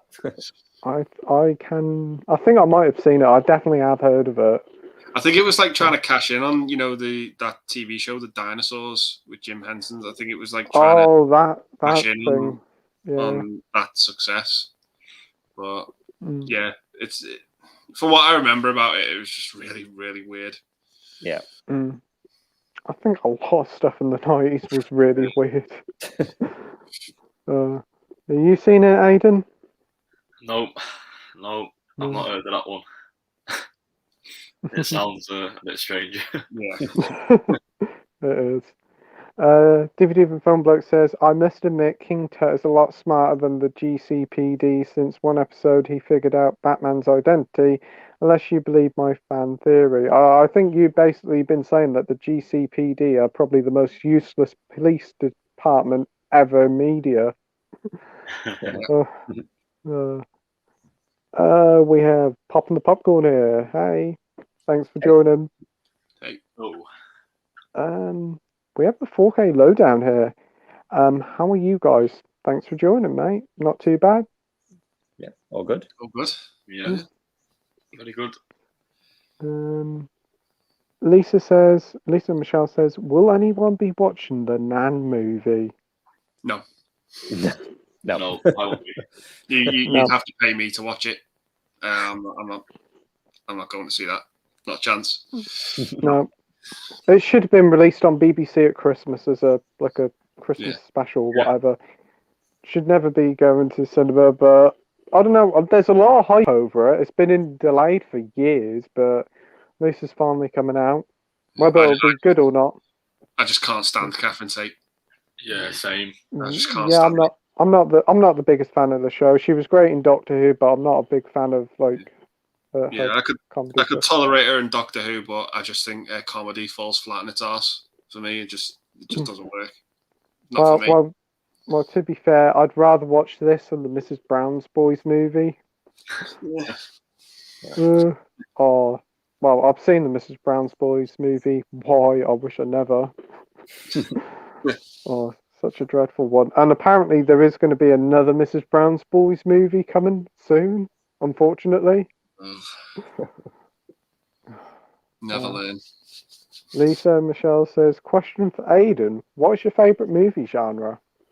Oh, that's a great question, but a tough one at that.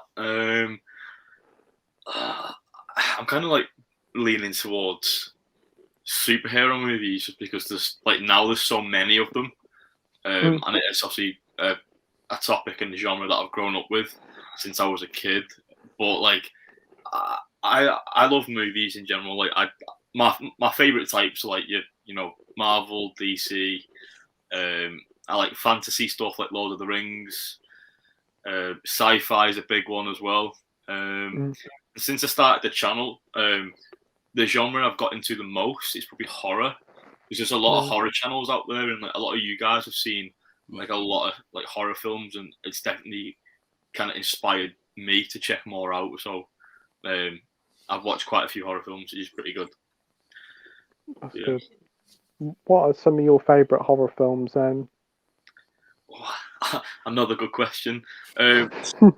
Something that I seen as a kid, The Shining was the first horror film I'd ever seen, which is incredible.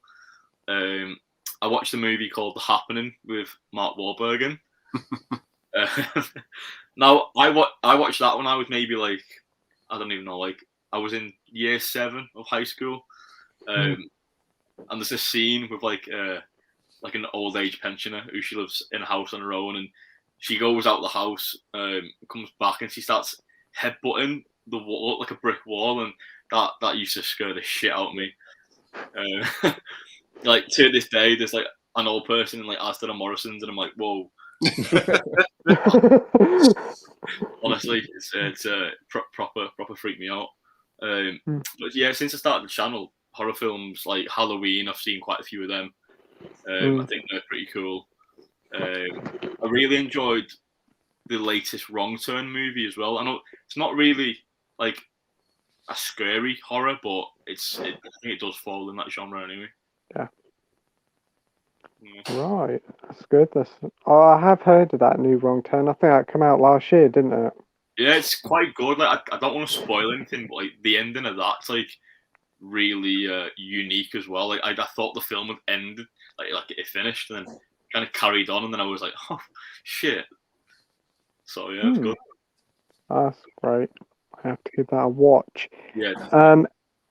Edward says, apparently Shazam! Fury of the Gods and Avatar 2 are both out on the 16th of December, so 2 big movies out on the same day. Which one are you more excited for? Double bill? Maybe. Yeah. Why not both? It's a tough question. Like Shazam was a quite good first movie. I think it was quite a solid entry to the whole DCEU.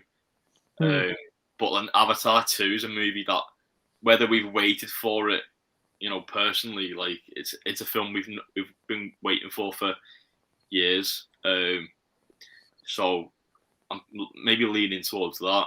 Apparently Zoe Saldana said that it's like breathtaking or something. She said. Wow. She seen the first 20 minutes, and she said she said it was quite emotional to see it. So yeah. Oh right, let me just move this camera. My stand's being a pain. But yeah, tell you what is pretty breathtaking. The wait for Avatar 2. Yeah, it's one of the longest waits I think of all time. Yeah, I think so. I think you're right there. What about you, Andy? What is the film you're more excited for to see? Probably, if I'm honest, Avatar 2, just because this thing has been built up so much. I think the general consensus is this is a movie that a lot of people don't necessarily want, but I'm going to check it out regardless. I've seen the excitement levels are not great. They're just like, how is this movie going to be good? There's a lot of people who don't actually like the first one. But if James Cameron's record with sequels is anything to go by, I'm on board for it. Yeah. See what it's like. Sounds good. Yeah. What about you, Mike? Probably Avatar 2 more out of curiosity, but I think I'm probably looking forward to it the most just because it's James Cameron making another movie, and yeah, obviously hasn't made one since Avatar, and yeah, I like all of his movies, so yeah. Yep, I agree. Shazam's been brought forward, hasn't it? Because it was Yeah. due out next year, wasn't it? I think. Yeah, like 6 months, which is crazy. Yeah, and then they put like the Flash next year, and they've moved Black Adam as well. They've messed about with all the releases. Yeah. But I enjoyed the first Shazam. It was a fun film. It's definitely one of the better DC films. Yeah. I'm looking forward to the sequel, but Avatar 2, we've been waiting for this one for so long. This is like make or break for James Cameron, whether the delays, the money, all the time waiting has been worth it. There's a lot riding on this film, and hopefully it will deliver. I mean, I'm not the biggest fan of the first film. I think it's a visually nice looking film, but that's about it. I don't really go over the top for it, but I am excited for this because, well, more intrigued than anything of what's going to happen, and if it does come out this year. Yeah. DVD, DVD from Filmbloke says, "What's the shittest superhero who needs a dark and gritty reboot? Howard the Duck." Yeah. That'd be pretty sick, actually. Yeah. What about you, Andy? Oh, I don't know. Maybe probably something like Supergirl or Steel. Because they were terrible movies. Yeah, probably something like that. yeah, Mike. Yeah, I'd probably say something similar. Yeah, like Supergirl. I feel like most of the sort of big superheroes have all kind of started to get their own like darker like movies. I can't really think of any others off the top of my head. So yeah, probably Supergirl. Green Lantern. That'd be Oh, nice if they could probably do that. Or the Green Hornet. I can remember that film when that came out. Yeah, that was. I didn't mind it, but it wasn't very good. What about you, Aidan? I don't know. That's a hard question.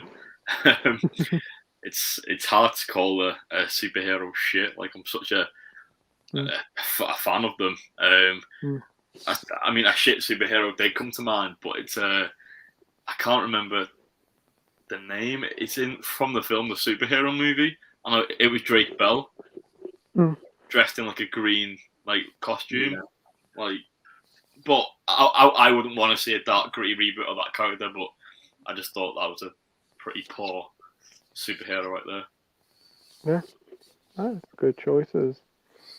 The 4K lowdown says, "I'll wait for the video release only for Sandra Bullock." Yeah. Bullock.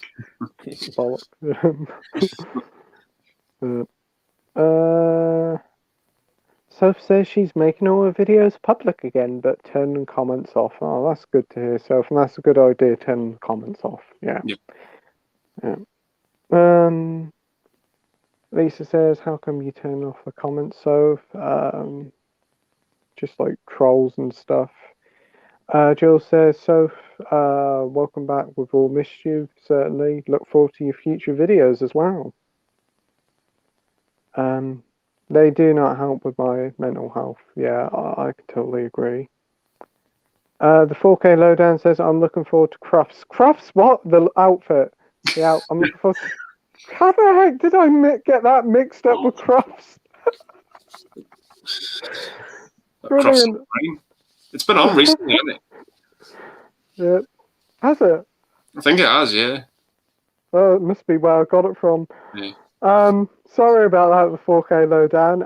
Let's try it again. I'm looking forward to seeing the outfit on the big screen if possible. I have not heard of that film.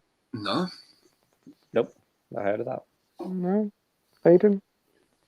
No, I'm trying to think if it's one I've seen recently trailer-wise, but I don't think it rings a bell. Yeah. 4K lowdown. If you're still watching, put in the comments section and tell us what the film's about. We're all intrigued. Yeah. Yeah. Lisa Michelle says Crash Bandicoot should have a movie. Absolutely. Yeah. The Quest for the Golden Wumpa Fruit, or whatever it's going to be. Would like that.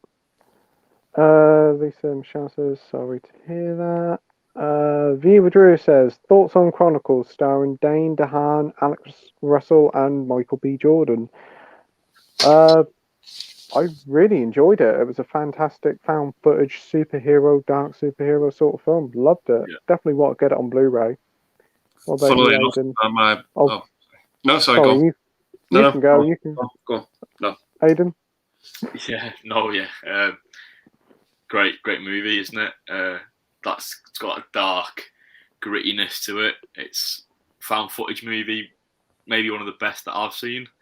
And it's cheap to pick up on Blu-ray as well, so it's a definite pickup if you've not got it. Yeah. Andy. Yeah, no, I was just going to say that's really weird because my Blu-ray arrived today for that movie.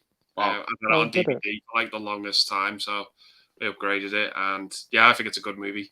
Yeah. Really isn't it like an extended cut on Blu-ray? I'm not sure. I know it's written by Max Landis, who's John Landis' son. Oh, really? He wrote the movie, yeah. Oh, that's cool. Yeah, I've seen it before. Definitely need to pick it up. That's quite cheap now. Only a couple of quid, isn't it? Yeah. I think I got mine for like 37p, but like the postage was like 150. That's not too bad. That's good. Yeah. What about you, Mike? I've not seen it. Is that the one directed by that Fantastic Four director? Yes. The one who did the latest one. Yeah. I've not seen it, but I've heard it's meant to be pretty good. Yeah, it's good. Good watch. Yeah, I think it's like 2012, isn't it? Yeah. I don't know why, but I always keep thinking the guy who directed the film Jumper for some reason. I don't know. Oh, God. I don't know. I think it's because the front cover of the Blu-ray is very similar to Jumper for some reason. Seth says, but I should be back to making videos soon. That's great to hear, so look forward to your future videos. And Lisa Michelle agrees. Yeah. Luke says, while I'm off, going, been brilliant watching you lads, and it's good stream watching. Have a brilliant rest of the night, lads. Thanks ever so much, Luke. You have a good night yourself, mate. Lisa Michelle says, do you guys have a favourite movie collector's set that you own?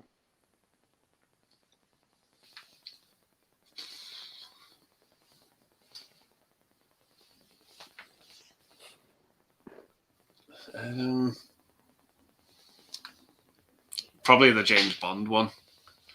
Well, I've got all of the HMV VHS range.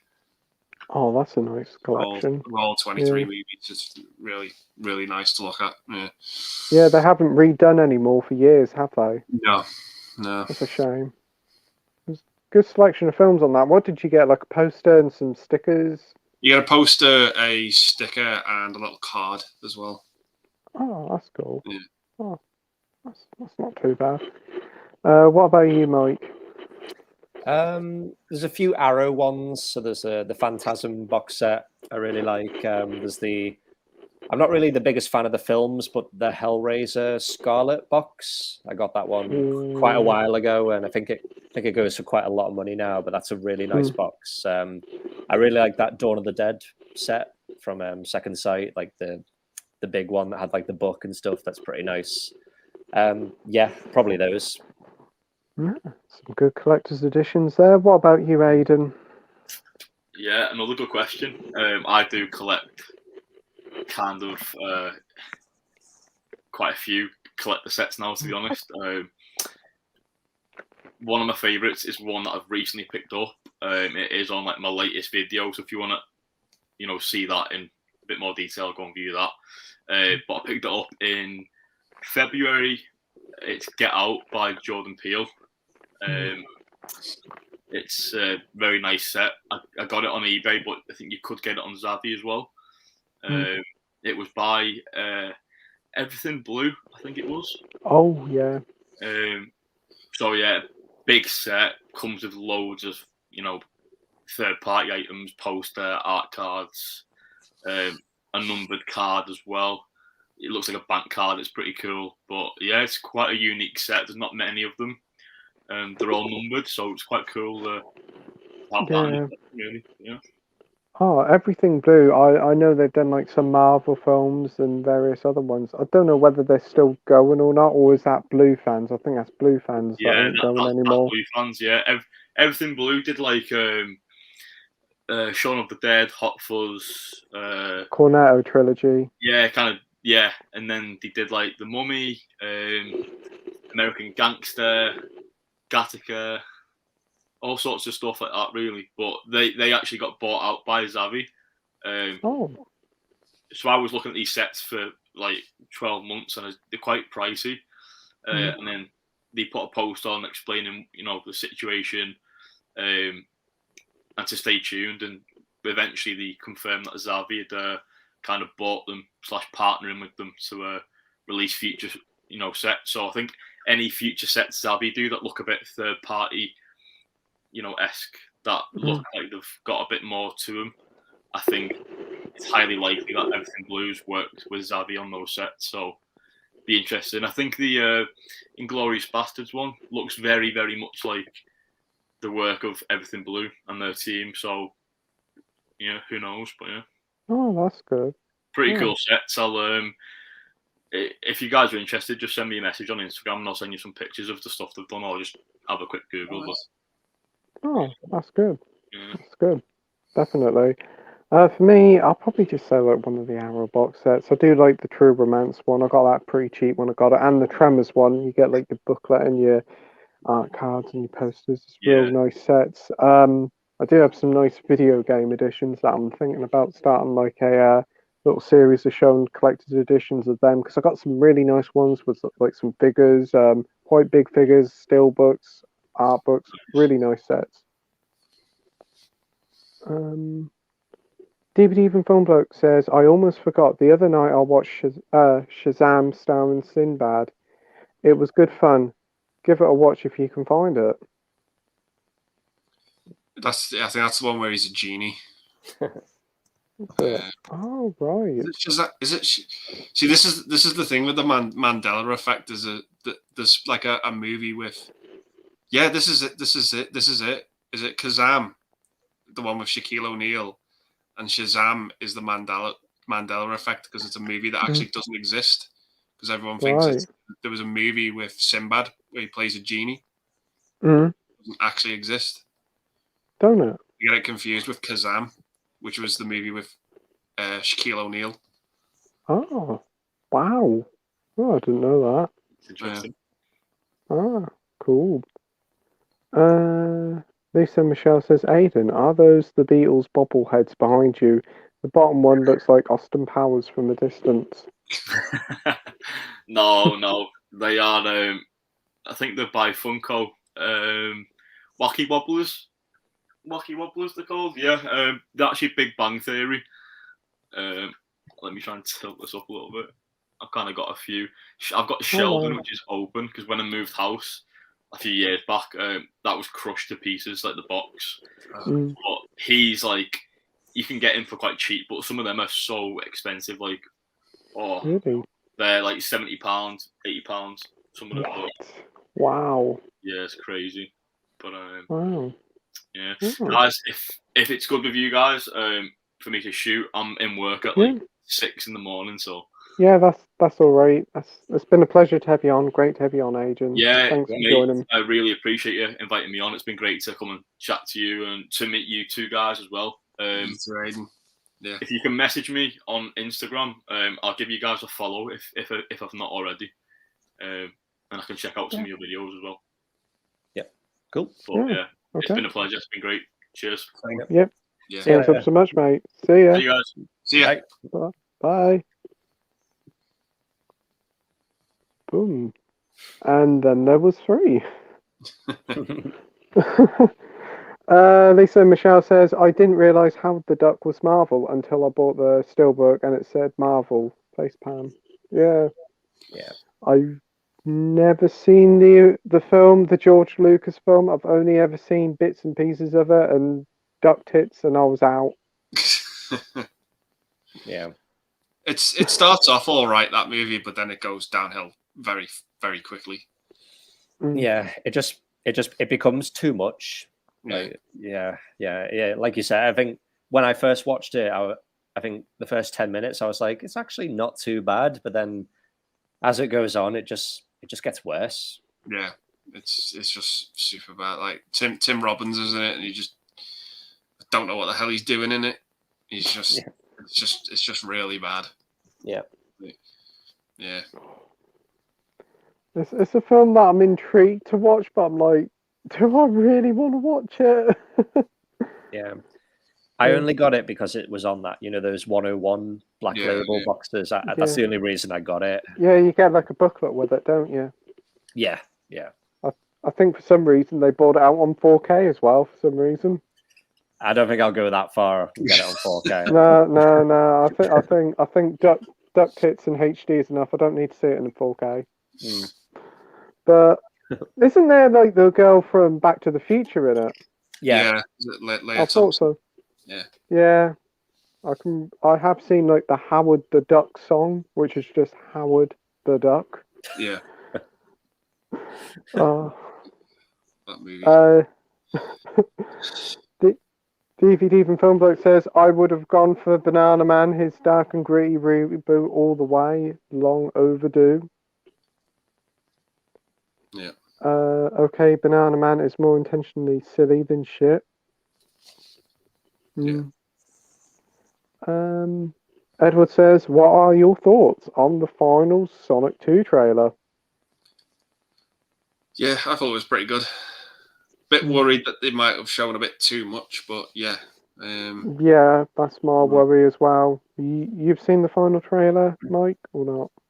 Yeah, I've seen it. I saw it in the cinema. I can't remember what film it was for, but yeah, like I say, I still haven't seen the first one, but from this trailer, it looks pretty entertaining.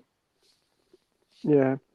I do agree with what Andy said. It looks great, but I think they've revealed too much. Very much like Halloween Kills. It feels like you've seen the film without actually seeing it. There's a big reveal in the trailer that I'm not going to spoil. Then I'm like, that should have been left for the film. Yeah, but definitely looks like a lot of fun. But hopefully, there's some more surprises in there. Jill says Crofts was apparently really good this year. Yeah. Really brilliant. I honestly don't know where I brought this stream to tonight about we're talking about Crofts. Lisa Michelle says, Andy, what was that film you were talking about a few streams ago with the two Coreys? I tried looking on eBay and Amazon and couldn't find it. There's a few movies with them in.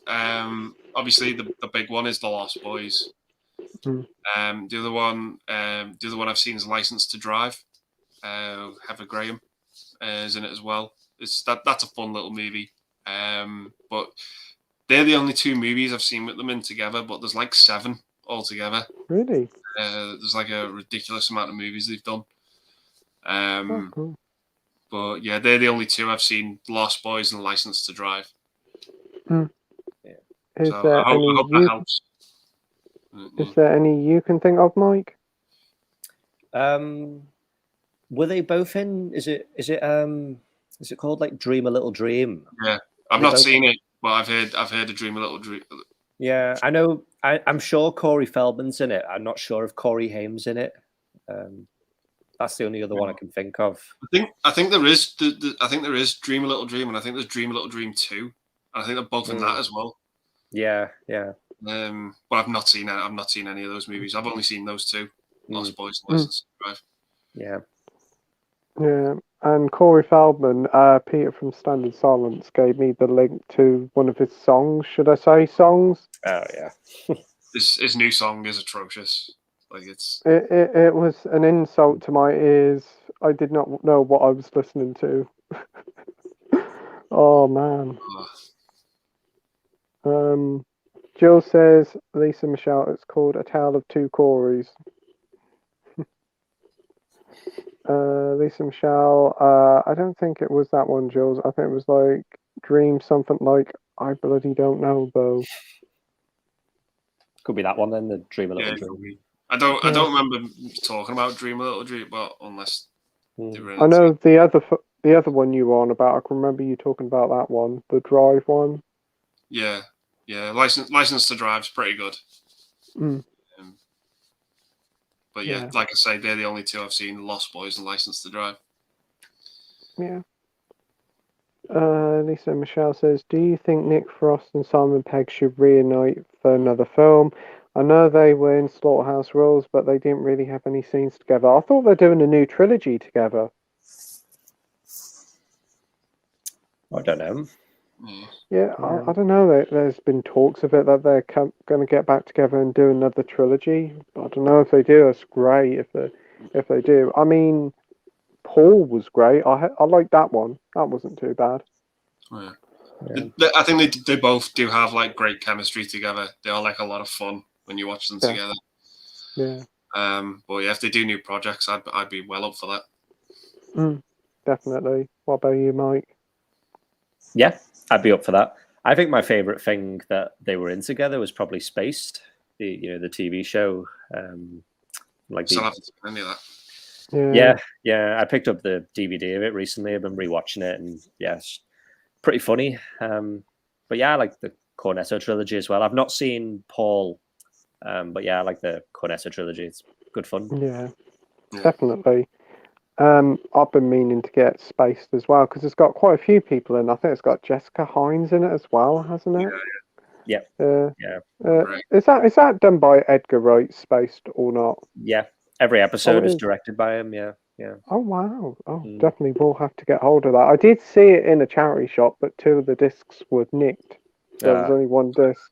Yeah, So the box is really nice. The poster art looks like it's like comic books. like kind of like yeah. a Star Wars poster, like that hand drawn poster. It's just a really nice box set.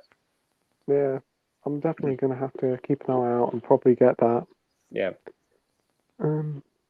Jill says License to Drive, Lisa and Michelle. DVD Film Bloke says, yeah, I was joking when I said Shazam. I never seen Kazama. Yeah, that's it. Yeah. It's just like this Mandela effect thing. Awesome. We've got Matt here from Horror in 4K. What's going on, my brothers? Thanks for joining, Matt. Hope you're doing well. Hi, Matt. Good. Lisa Michelle says, yeah, that's the one, Jules. Thanks. Yep. Matt says he picked up that special edition 4K of The Green Mile. It's sick looking set for a beautiful film. Absolutely lovely set. I do agree. Couldn't agree more with that. It's great to see this movie get the 4K justice. Just looks superb. Yeah. Jill says, I should have remembered you two about the 2 Coreys. Yeah. Neil says, Dream a Little Dream is from a Vestron video collection.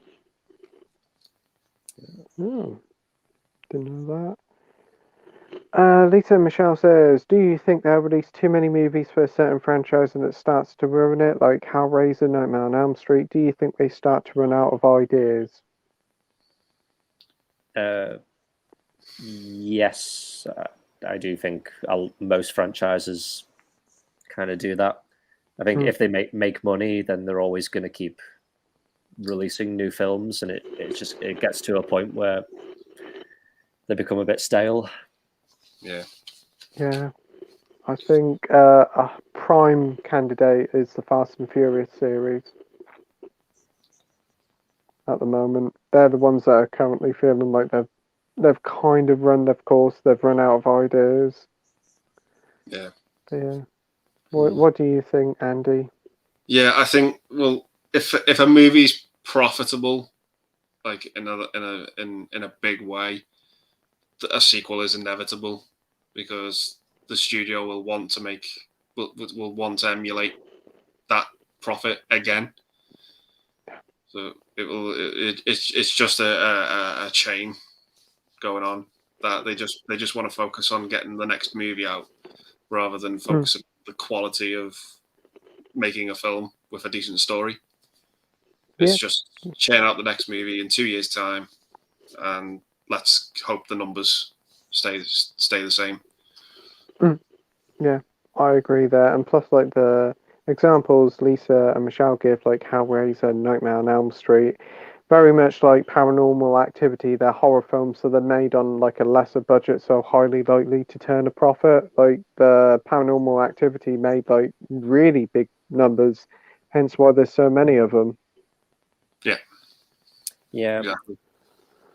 I think that first one had the biggest profit of any movie ever because it was so cheap to make and it made like however much, but I think the profit from just making that movie was huge for them.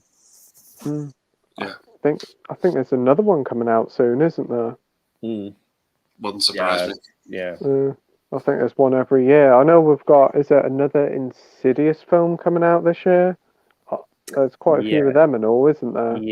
Yeah. And then you've got the Conjuring films. There's like hordes of them because you've got the spin-offs, and there's a few spin-offs coming on, and I think they've announced Conjuring 4. It's like I'm so confused where what they're doing with that franchise. Yeah. Some of the spin-offs are okay, and then some of them are not that great. They're doing a sequel to The Nun. They're doing something from one of the monsters in the Conjuring 2. I can't remember what it is. The Tall Man, is it? I did not like that character. It didn't work for me. So No. I can't really picture a movie centered around that character.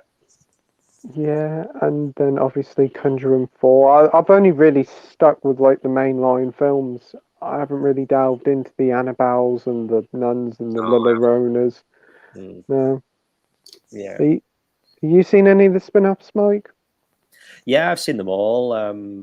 The Annabelle ones, there's one Annabelle one called Annabelle Creation. That one is actually pretty good. It's probably one of my favorites. The other two Annabelle films are not that great. They're okay. What's the other one? There's the Curse of La Llorona. Something like that. Yeah, that one was okay, and The Nun was, it was okay. Yeah. Yeah. It's just like the franchise is not even 10 years old, and like there's hordes of films all over the place. It's so confusing. Yeah.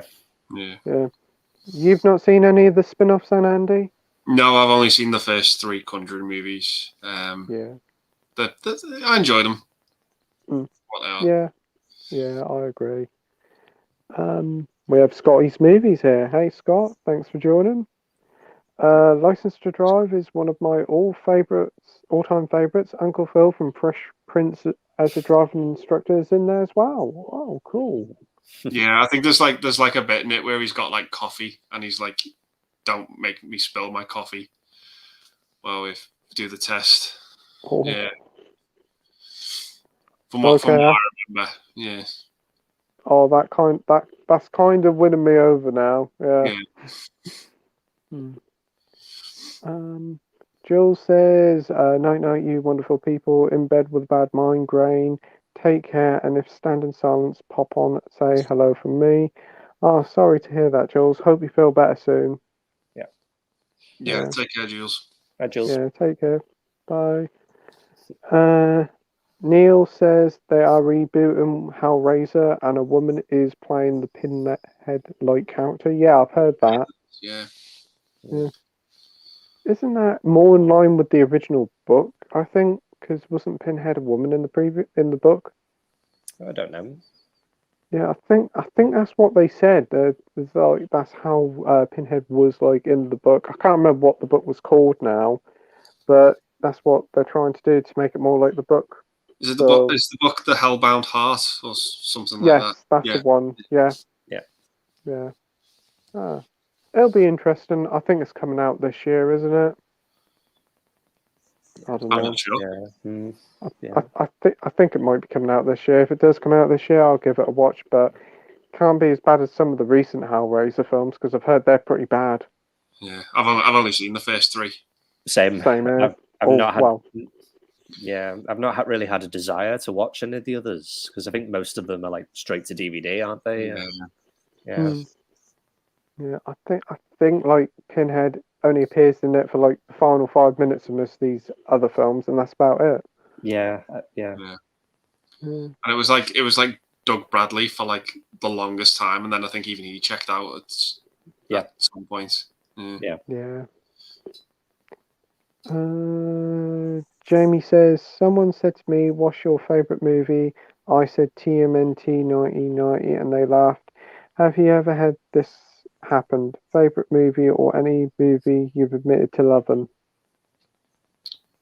Yeah, I've had that.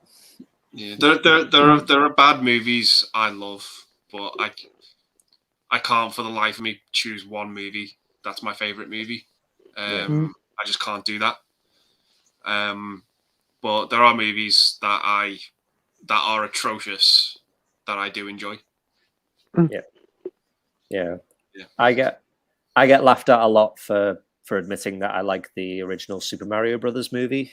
I get that quite a lot. I've even had people laugh at me for when I say that Timothy Dalton's my favorite James Bond. Like I've had some people Really? who just they can't believe it, and they're like, why would you think he's the best? And yeah, just had things like that. Yeah. Wow. When I was working in the cinema once, I said Michael Keaton's my favorite Batman to this customer, and he just looked at me like as if I had two fucking heads. He was just like, "What?" Yeah. I was like, "Yeah." I've had similar things. I said I like some pretty bad. There's some pretty bad films I don't mind. I know they're pretty bad, but I don't mind them.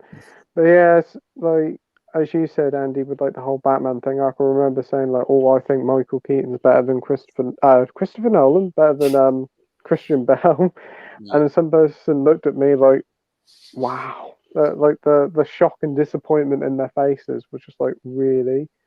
But we all like what we like, and that's what makes us different. Exactly. Yeah. Yep. Lisa Michelle says, "What do you think the next format will be after 4K? How can the picture and sound be any better than what it is now?"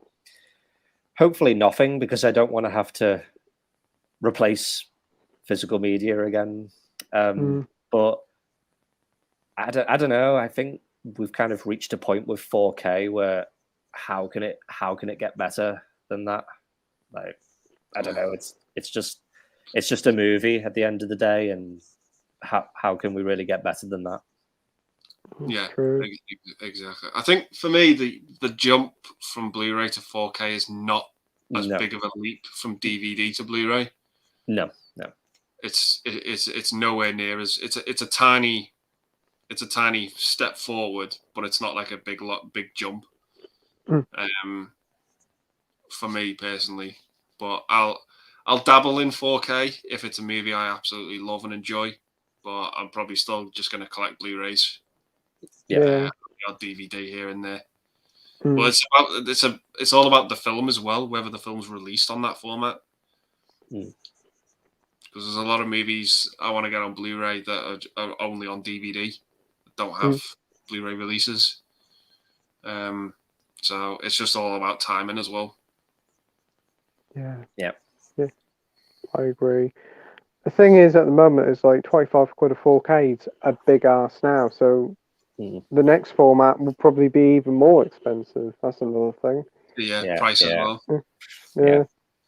I mean, I've seen 4K in action, and it certainly looks like the best you can get at the moment. And there's as you said, it's very hard to improve what's already going to happen. I don't know if there is another format, it will probably end up. Nope. What happened there? You just went off. Oh, the internet must be playing. But yeah, I don't know whether it'll be a streaming only thing, the next format. I don't know. I think at the moment where we are now, it's fine how it is. 4K's sort of a luxury purchase, shall I say, for the films you like the most. And then you've got your Blu-ray for like standard releases. Yeah, and as well, not to put a downer on it, the physical market is not at its strongest. Mm, now, which is a real shame. that is the big thing. Yeah, That's I don't know what sales biggest- are like of 4K, but I gather they're not very big. Yeah, I don't know. I think Blu-ray is probably still the biggest seller. Yeah. Yeah, probably.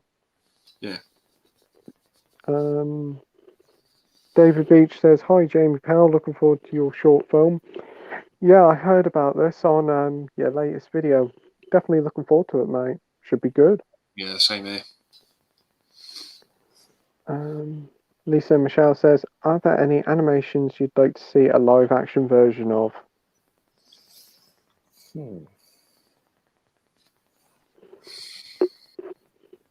I know somebody said to me the other day they wanted to see a live action version of Shrek, and I said, "No, I don't want nightmares." I don't know if you'd call this. I suppose it's not. No, it's not really an animation. I was going to say Captain Scarlet, but it's not. It's more No. puppetry. Maybe something like a show I've really gotten into lately from the 90s that I've appreciated a hell of a lot more as an adult. Probably Hey Arnold. I would just love to see. Yeah, love to see something like that, like a live action reboot or something. Oh yeah, that's a good pick. What about you, Mike? The only thing I can think of would be something like Dragon Ball or Dragon Ball Z, but then there's a lot of characters and a lot of stories in that, so it'd be hard to kind of do it justice in a movie, but it would be interesting. I know they did do a movie of it like 10 years ago, but I've heard it's not very good. Oh, Dragon Ball Evolution, isn't it? What's Yeah, called? yeah. Oh, it's pretty bad, I've heard. Yeah. But yeah, there's many anime I would like to see turned into live action, but it probably won't work out. Look at the Cowboy Bebop remake. Yeah, that didn't last long. But Jamie says, "Thanks, David." We've got Dr. Impossible here. Evening, the three amigos just finished watching the Slaughterhouse 5 story based on Kurt Vonnegut's best-selling novel, all about World War II soldiers who travel back and forth in time. Oh, that's cool. That sounds good. Yeah. You seen it, Andy? I can't say I've heard of it. Slaughterhouse 5, no. Sounds good. And you haven't seen it, Mike? No, it sounds good though. I really like films that are kind of set during that time, but then they have like sci-fi elements in it. So yeah, it sounds really interesting. Yeah. We've got Gary Northig saying good evening, everyone. Evening, Gary. Gary. Dr. Impossible says Slaughterhouse 5 was directed by George Ray Hill. The Sting and World According to Garp. Challenging film to watch, but thought-provoking. I've seen those other two movies. Yeah. Are they good? I know The Sting, isn't that the one with Robert Redford in? Yes, Paul Newman. Yeah. Yeah. World According to Garp's got Robin Williams in it. Ah, cool. Both good films, then? Yeah, I like them. Yeah. Mike? Yeah, I love The Sting. It's a great film. Lisa Michelle says, has anyone seen the Chucky TV series? No. No. I've seen it. I've only seen about half or about 3/4 of it. It's all right. It definitely plays like the first half of it is basically just a teen drama. Nothing really much happens into it. It's definitely building up for future series, but I've heard it's getting a physical release pretty soon, so it's not something I'd pick up, but it's worth a watch if you're a fan of the films. Yeah. Yeah. So I only really like the first one, the first movie. I know there's a lot of love for the second one. But the one I gravitate to the most is the first one. I just like. I think there's a lot of build up in that movie, and then there's some good payoff in it, and Chris Sarandon's great in it as well. Yeah, I watched the first one for the first time last year, and I really did enjoy it because I like the detective aspect of it. I was Yeah. quite surprised by that. The second one's all right. It's a lot of fun. It's definitely more out there, a lot of like more for the kills. But the first one's the better film. Yeah. Yeah. What about you, Mike? Yeah, it's not like a franchise I'm the biggest fan of. I think I've only seen the first 4 films, 1, 2, and 3, and Bride of Chucky. But yeah, my favorite is probably the first one. I really like how, I mean, even though you know it's the doll, I like how they make you think that it could be the kid that's doing doing the murders. I quite like that aspect of the film, and it's kind of like Jaws in that, like in Jaws, you don't see the shark properly until the end of the film, and I like how in Chucky it's kind of the same. You don't really see the doll moving until quite late on in the film. Yeah. Yeah. I also thought the opening of the first film was great. Yeah. At the toy store. Yeah. DVD from Film Bloke says people don't like Timothy Dalton. He's my favourite Bond. I think now I feel like a lot more people do appreciate him because of like Daniel Craig, but I know in the past, like I had people who just they just looked at me like I was stupid if I said Timothy Dalton was my favorite.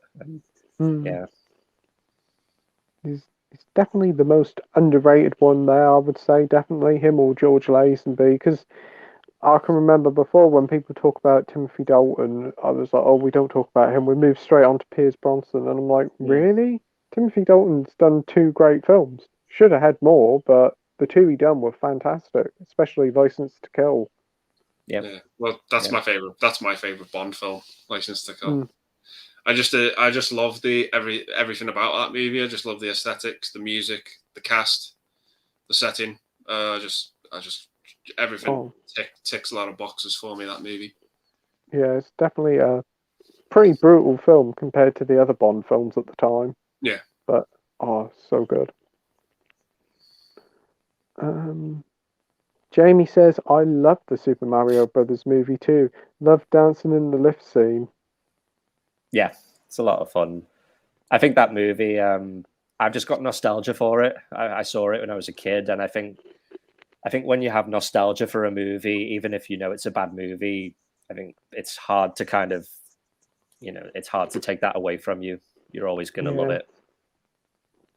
Yeah, you're right there. Have you seen it, Andy?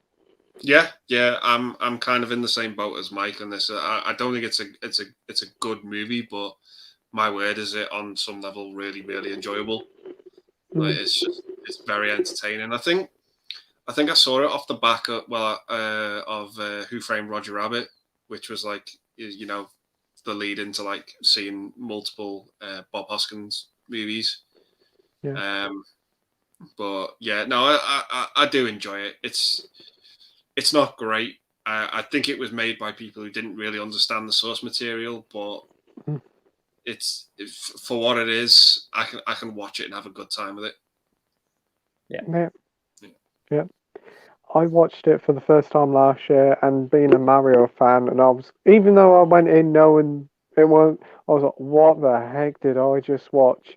And I must admit, when I first watched it, I hated it, but thinking about it over time, it is just a lot of pure dumb fun. It is. It does feel. It just feels like they got the set of Blade Runner and thought, "Hey, we'll use that." Yeah. Dennis Hopper in it, he was a lot of fun, and obviously Bob Hoskins was great in it. Apparently, he absolutely hated filming it, and he was like drunk every day whilst filming that film. Yeah, I think he said later on it was the worst thing he ever did. When someone asked him what, Yeah, I think I can remember that, because I think wasn't the directors or the writers a husband and wife team or something, and they just didn't know what to do. Yeah, pretty much. Yeah. Oh wow. Oh, here's hoping this new Mario Brothers movie is a bit better. DVD from Film Bloke says, here's something for you. Can't laugh at me for. I think The Dark Knight is shit and Christian Bale is the worst Batman. That's fair enough. That's fair enough. You know. Yeah. I don't think The Dark Knight is the best Batman film. I think it's the second best out of the Nolan trilogy. I would say it's either my second or my third favorite Batman film. I think Batman Begins is better. Batman 89's better as well. Christian Bale's good as Batman. His voice always sounds like he smokes about 40 cigarettes a day, but apart from that, he's good. Yeah, I mean, I think the Nolan trilogy, I think they are good movies, but they're not my favorite movies. Yeah. I'll always want to watch the Burton Schumacher movies over the Nolan movies. You know, say what you will about the Schumacher ones. I grew up watching them, and I love them for what they are. You know, they're not certainly not perfect, certainly not winning any awards, but for me, they tick a lot of the nostalgia boxes. You know, for me when looking for a movie, and it's like as if nowadays nostalgia can be a bad thing, and I don't really agree with that. You know, if you like a movie, like the movie. But yeah, for me, the Nolan trilogy is not something I go back to as often as most people. I absolutely despise Dark Knight Rises. I don't like that film in any which way, shape, or form. But as I said, I don't think it's a bad movie. Batman Begins and The Dark Knight, probably the two I'd go back to watch the most often out of that trilogy. But yeah, I'll always the Burton Schumacher movies for me are the ones that I enjoy the most. Yeah, that's all I can say about it. Yeah, definitely agree. What about you, Mike? Yeah, I mean, I do like The Dark Knight. I do enjoy watching it. I think it's probably gotten to the point where I've seen it that many times that I don't really go back to it all that often now. But yeah, I prefer like the Burton movies, the Schumacher ones. Yeah, and I do think Batman Begins is probably my favorite of the Nolan ones. But I don't hate The Dark Knight. I do enjoy it. But yeah, it's just one of those, really. Yeah. Right. Lisa Michelle says, to be fair, I think Matilda is my favourite film. I've watched it at least 20 times a month. It deserves a 4K or steelbook at least. I'm excited for the new movie that's coming out. Yeah, I think Matilda is such a funny film. But it's even at the age I am now, there's so many bits in that movie that make me laugh. Especially with Danny DeVito. He's just so funny in it. Yeah, Pam Ferris is in it as well, isn't she? As Miss Trunchbull, yeah. She is just scenery chewing in that movie. She is having a ball and enjoying every moment of it. Yeah. Perfectly cast. Just so intimidating yet so hysterical at the same time. Yeah. There's a moment in that movie which absolutely scared me shitless as a kid.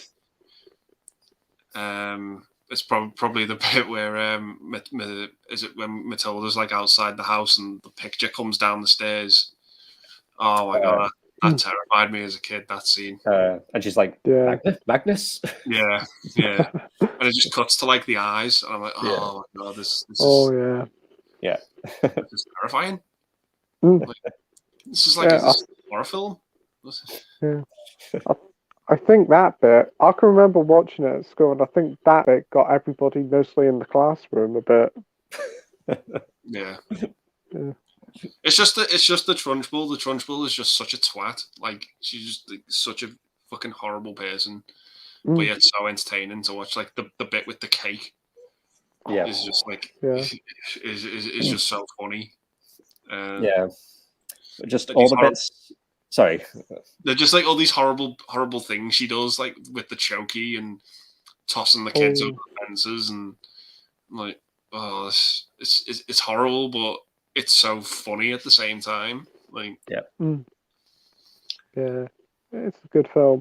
I didn't mind. Is it James and the Giant Peach either? I thought that was pretty good. Yeah, I didn't mind that. I like it. Yeah, that's Yeah. all like stop motion, wasn't it? Yep. Yeah.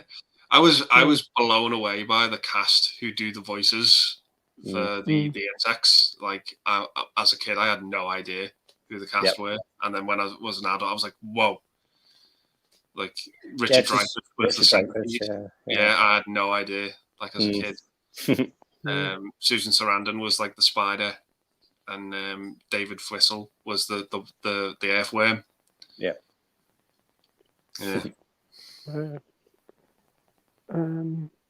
DVD from Filmblock says, and the leap from VHS to DVD was even bigger.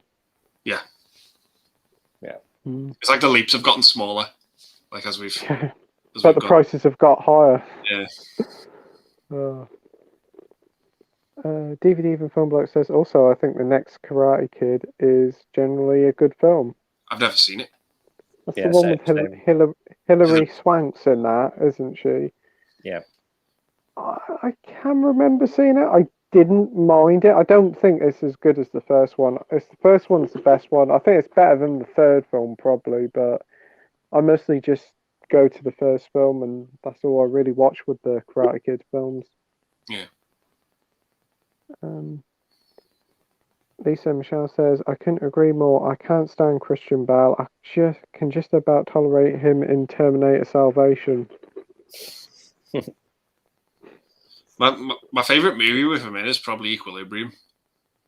Yeah, that's a good movie. Yeah.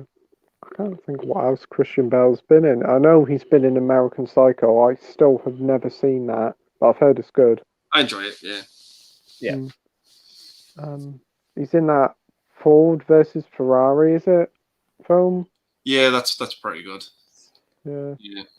He's very young in Empire of the Sun as well. He's in The Prestige. I can't think of what else he's in now, but he's been in quite a fair bit. Yeah, Machinist. Gary says, bring back VHS. I would, but it just takes up way too much room. Yeah, it's like a space of like 4 DVD cases. But yeah. Dot Impossible says, Andy, did you ever see Motel Hell? Pig heads, chainsaws, and 2 farmers who like human fritters. You've got to see it, or maybe you have. Yes, I have seen Motel Hell. Yeah. It's bizarre. It's on the Arrow label. But yeah, it wasn't it's not one I go back to. I've only ever seen it once. But yeah, it is kind of like a creepy movie. About like these farmers who like harvest humans. Okay. Like, sells them over fritters. Yeah. That sounds interesting, to be fair. Have you seen it, Mike? No, I remember Arrow releasing it, but I think when I read what it was about, it didn't really appeal to me. It certainly sounds like an old film. Can you still pick it up or not? I've got no idea. I don't think so. I don't think you can get it on the Arrow website, but you can probably get it on Amazon, maybe. Or something. Yeah. DVD from Film Bloke says Christian Bale was brilliant in American Psycho, and that's it. Wasn't he in the wrestler or the fighter? I can't remember what it's called now. That was a good film. That was a good film. He lost a lot of weight for that, though, didn't he? He lost even more for The Machinist. Like, he's like in that movie. Wow. I'll have to keep an eye out for The Machinist. DVD from Film Bloke says, I tolerate him as Bruce Wayne, but he could give William Shatner advice on overacting as soon as he gets in that suit.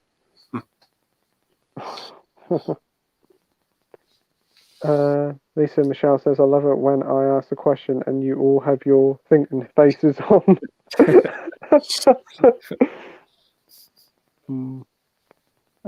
Dr. Impossible says, Dalton was James Bond. Having read both Living Daylights and License to Kill in short films, Dalton's marries up to Ian Fleming's original concept of Bond perfectly. I have heard that. I've heard like he's really close to the books. Again, shame he only had 2 films. Yeah. Yeah.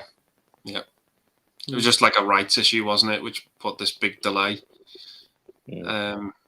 I think by the time the rights issue had been sorted out, Dalton lost interest. Yeah. They got Pierce Brosnan on. I read that when the rights issue was over, he was going to come back for Goldeneye, and he said that he was looking forward to doing one more, but then the producers said to him, "Oh no, because it's been such a long gap, you're going to have to do more than one." And he said, "Well, I only want to do one more, so it's either that or I'm done." So yeah. Because they originally wanted Pierce Bronson for it, but he was doing Remington Steel at the time, weren't they? Yep. Jamie says, I've always been a massive Hey Arnold fan, so yeah, I agree with that idea. Thanks, Jamie. Oh, I can remember coming home from school and used to watch that on CITV every night, Hey Arnold. Yeah. I've been rewatching it lately, and my word, it holds up. Some of the episodes are just absolutely outstanding. Really? There was one with Pigeon Man, and I just fell in love with it. I was just like, oh, this is so good. I'll have to have a look on YouTube, see if there's any full episodes on there, and fall down the rabbit hole and watch them till 4 a.m. Lisa and Michelle still collects VHSs. Cool. DVD from Filmplex says Michael Keaton is my favourite Dark Batman, but I've really regrown to Adam West. In fact, he might be my favourite period. Yeah, that show and that movie are I think are fine for what they are. You know, that was just what the character was going through at the time, and I think the show is very enjoyable. Yeah, I think I culturally agree. it's on the test of time. Like that show gets referenced, you know, God knows how many times it gets referenced in other media. Yeah. It's very well thought of, definitely, and it was like a perfect encapsule of the 60s time period as well. Yeah. Yeah. So it was like one of the 3 Bs from the 60s: Beatles, Bond, and Batman. They were like the 3 big Bs. Yeah, definitely. What about you, Mike? What did you thought of the Adam West Batman?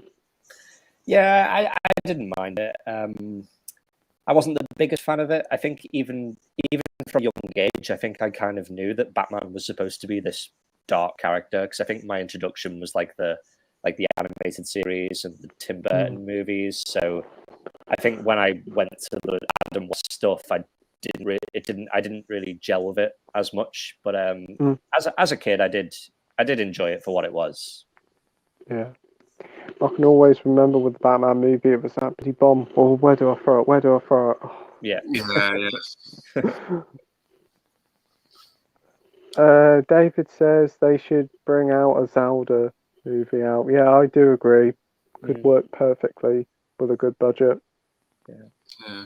Or Rayman. Probably if Rayman would be perfect, yeah. Or a cartoon of that in the animation of Rayman Origins or Legends. Superb. Dr. Impossible says Lewis Collins from the ITV TV series The Professionals would have made the perfect Bond. Yes, I do know who you're talking about. He played alongside Martin Shaw. I can picture him now. Yeah, he would have been a good Bond. DVD from Filmbook says, I believe George Rahill did a film called Funny Farm. I know Siskel and Albert gave it 2 thumbs up. I've heard of it, but I've not seen it. Funny Farm. Again, I've heard of it, but I haven't seen it. What about you, Mike? No, not seen it. Lisa and Michelle says, does anyone remember an ITV series, Wild at Heart? Picked up series 2 today for 99p. It was great. Find that you don't see that often. Yeah, I can remember that. That had Steve, what's his name, from Ballycus Angel, and it also had Amanda Hart. Is it Amanda Hart? Amanda Holden. Holden, that's it. Yeah, Amanda Holden, yeah. The African show. Yeah. Yeah, they set up like an animal hospital sort of thing and cared for all the animals. It was like a perfect little Sunday night sort of family entertainment. It ran for like 10, 12 years. It did. It ran for a long time. Yeah. Yeah. You guys ever saw it? I didn't watch it, no, but I No. remember of it. No. Dr. Impossible says, Mike, you're gonna have to watch Wages of Fear this weekend. I shall be watching The Sorcerer after 7 years of sitting on my DVD shelf.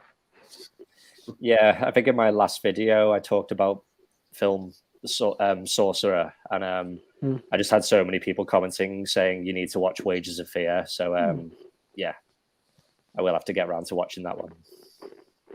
No, cool. Lisa Michelle says, if they brought out every single movie on 4K, would you upgrade all your movies over time or just certain movies? Just certain ones, I think. Yeah, first, yeah, but I probably would eventually end up doing it for all of them. Yeah. If that was it, with 4K was the end, you ain't gonna get any better than that. Yeah. Yeah. I think as well, I think it depends if it's worth it, because I think there are certain movies that I think apparently don't really benefit from it as much. I can't remember what the movie was. Oh, like Terminator 2, for instance. I think that's meant to have like a really poor 4K. Yeah, the transfer is supposed to be really bad, I've heard on that. Yeah. So, yeah, I think when I get a 4K, I tend to try and look at reviews first before I go into them, because sometimes I'm not sure if they're worth it. Definitely. I would say, like, it's only certain movies, like your favourite movies. It depends on the price at the end of the day. If they still keep it at £20-25 mark, then it's only like specialist purchase, only the best films for 4K. But if the prices come down over the years, then maybe. But again, as what you said, Andy, it's got to be the final. It's got to be no more new formats afterwards, because it'll just become a thing where you keep upgrading and upgrading every 7 to 10 years. Yeah, exactly. Like I'm right now, I'm going through a phase of upgrading some DVDs to Blu-ray, and some DVDs to 4K. Like I've skipped the Blu-ray for Green Mile and just gone straight to 4K because I only had that movie on DVD. But yeah, it's just one of them. Yeah. I was meant to ask you, Andy. Have you watched Twins yet on Blu-ray? Yes. Yeah. Is the quality any good? It's better than the DVD for sure, definitely. But I was actually quite surprised. I thought it looked pretty good. Yeah, I'll have to pick that one up. Yeah, because it's quite the DVD's quite misty. It's got like a bit of a. It's not like it's not like Death Becomes Her level of because that's one of the worst DVDs you can ever watch. But no, the Blu-ray of Twins is actually pretty solid. Yeah, I'll have to pick it up. I love that film. If you are thinking of picking it up, if you go on the website Rarewaves, you can pick up an import copy with that Twins, Junior, and Kindergarten Cop for like £7 on Blu-ray. Oh, cool. I mean, I've already got those other two on Blu-ray. But yeah, that's a pretty good deal, though. Yeah. Yeah, because I think it's like £15, isn't it, in H&V?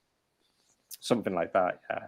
I'll wait until it's cheaper. I'm not in a rush to get it, so I've seen the movie hundreds of times, so I'll just wait until it's a bit cheaper.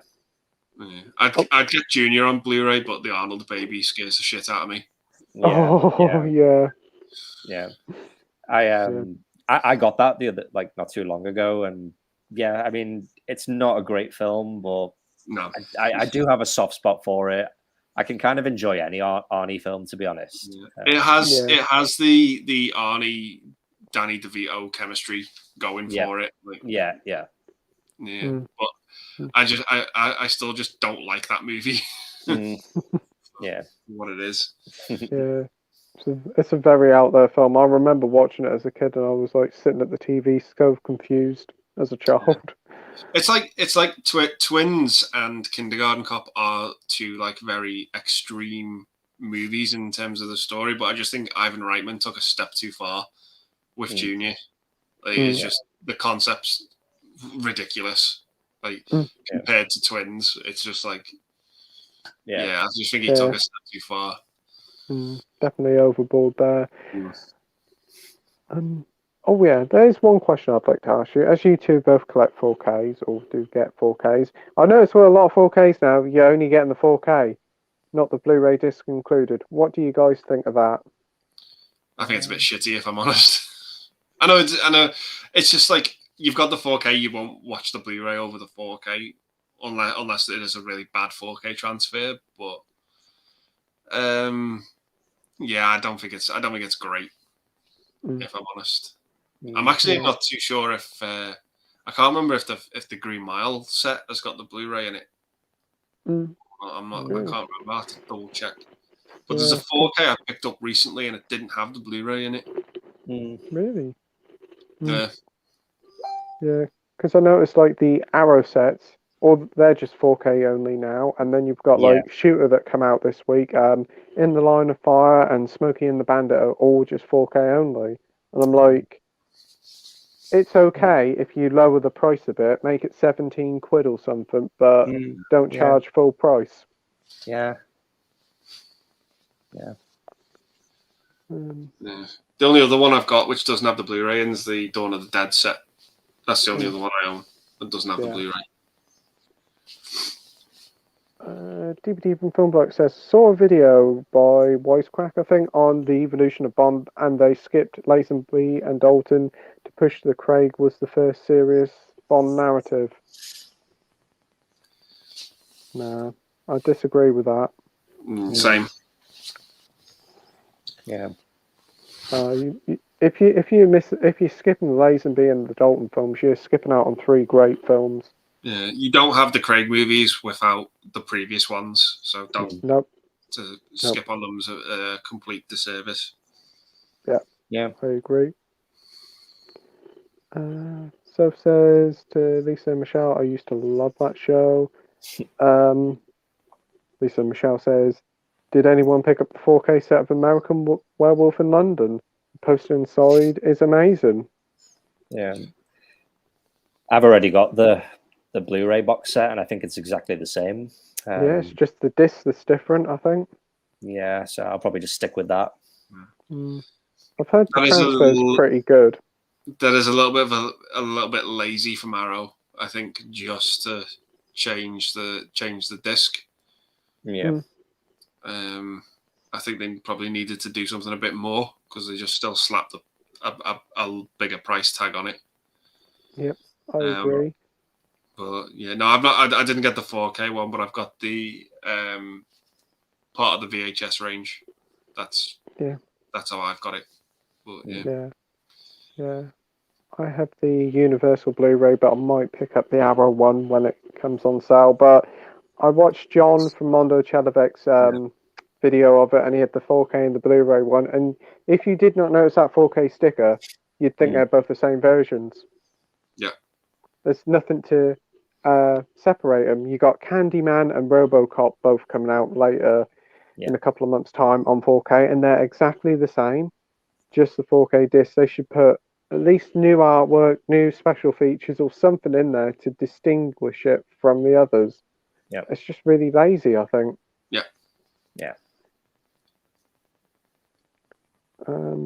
Dr. Impossible says, I'll say this. Back in '89, I went to see License to Kill at the cinema, and there was hardly anyone there. 6 people. The BBC made a documentary about marketing of License back in '89 for Open University. Oh, okay. He's continuing to say the BBC documentary is interesting because it shows how United Artists had really no idea how to market the film to audiences. United International Pictures in the UK struggled to gain audience reception for License to Kill. The film failed to set the box office alight in '89. Yeah, I think it was because License to Kill was sort of redoing things that had been done at the time. It was very much the same as, you know, the villain was a drug lord, and I think even Siskel and Ebert said they were tired of seeing that in movies when they reviewed License to Kill. They were just like, it's the same thing over and over and over we're getting. Just threaded through a James Bond movie. Yeah. It was, but I think it has stood the test of time. Yep, I definitely do agree. Yeah. Time has certainly been kind to it.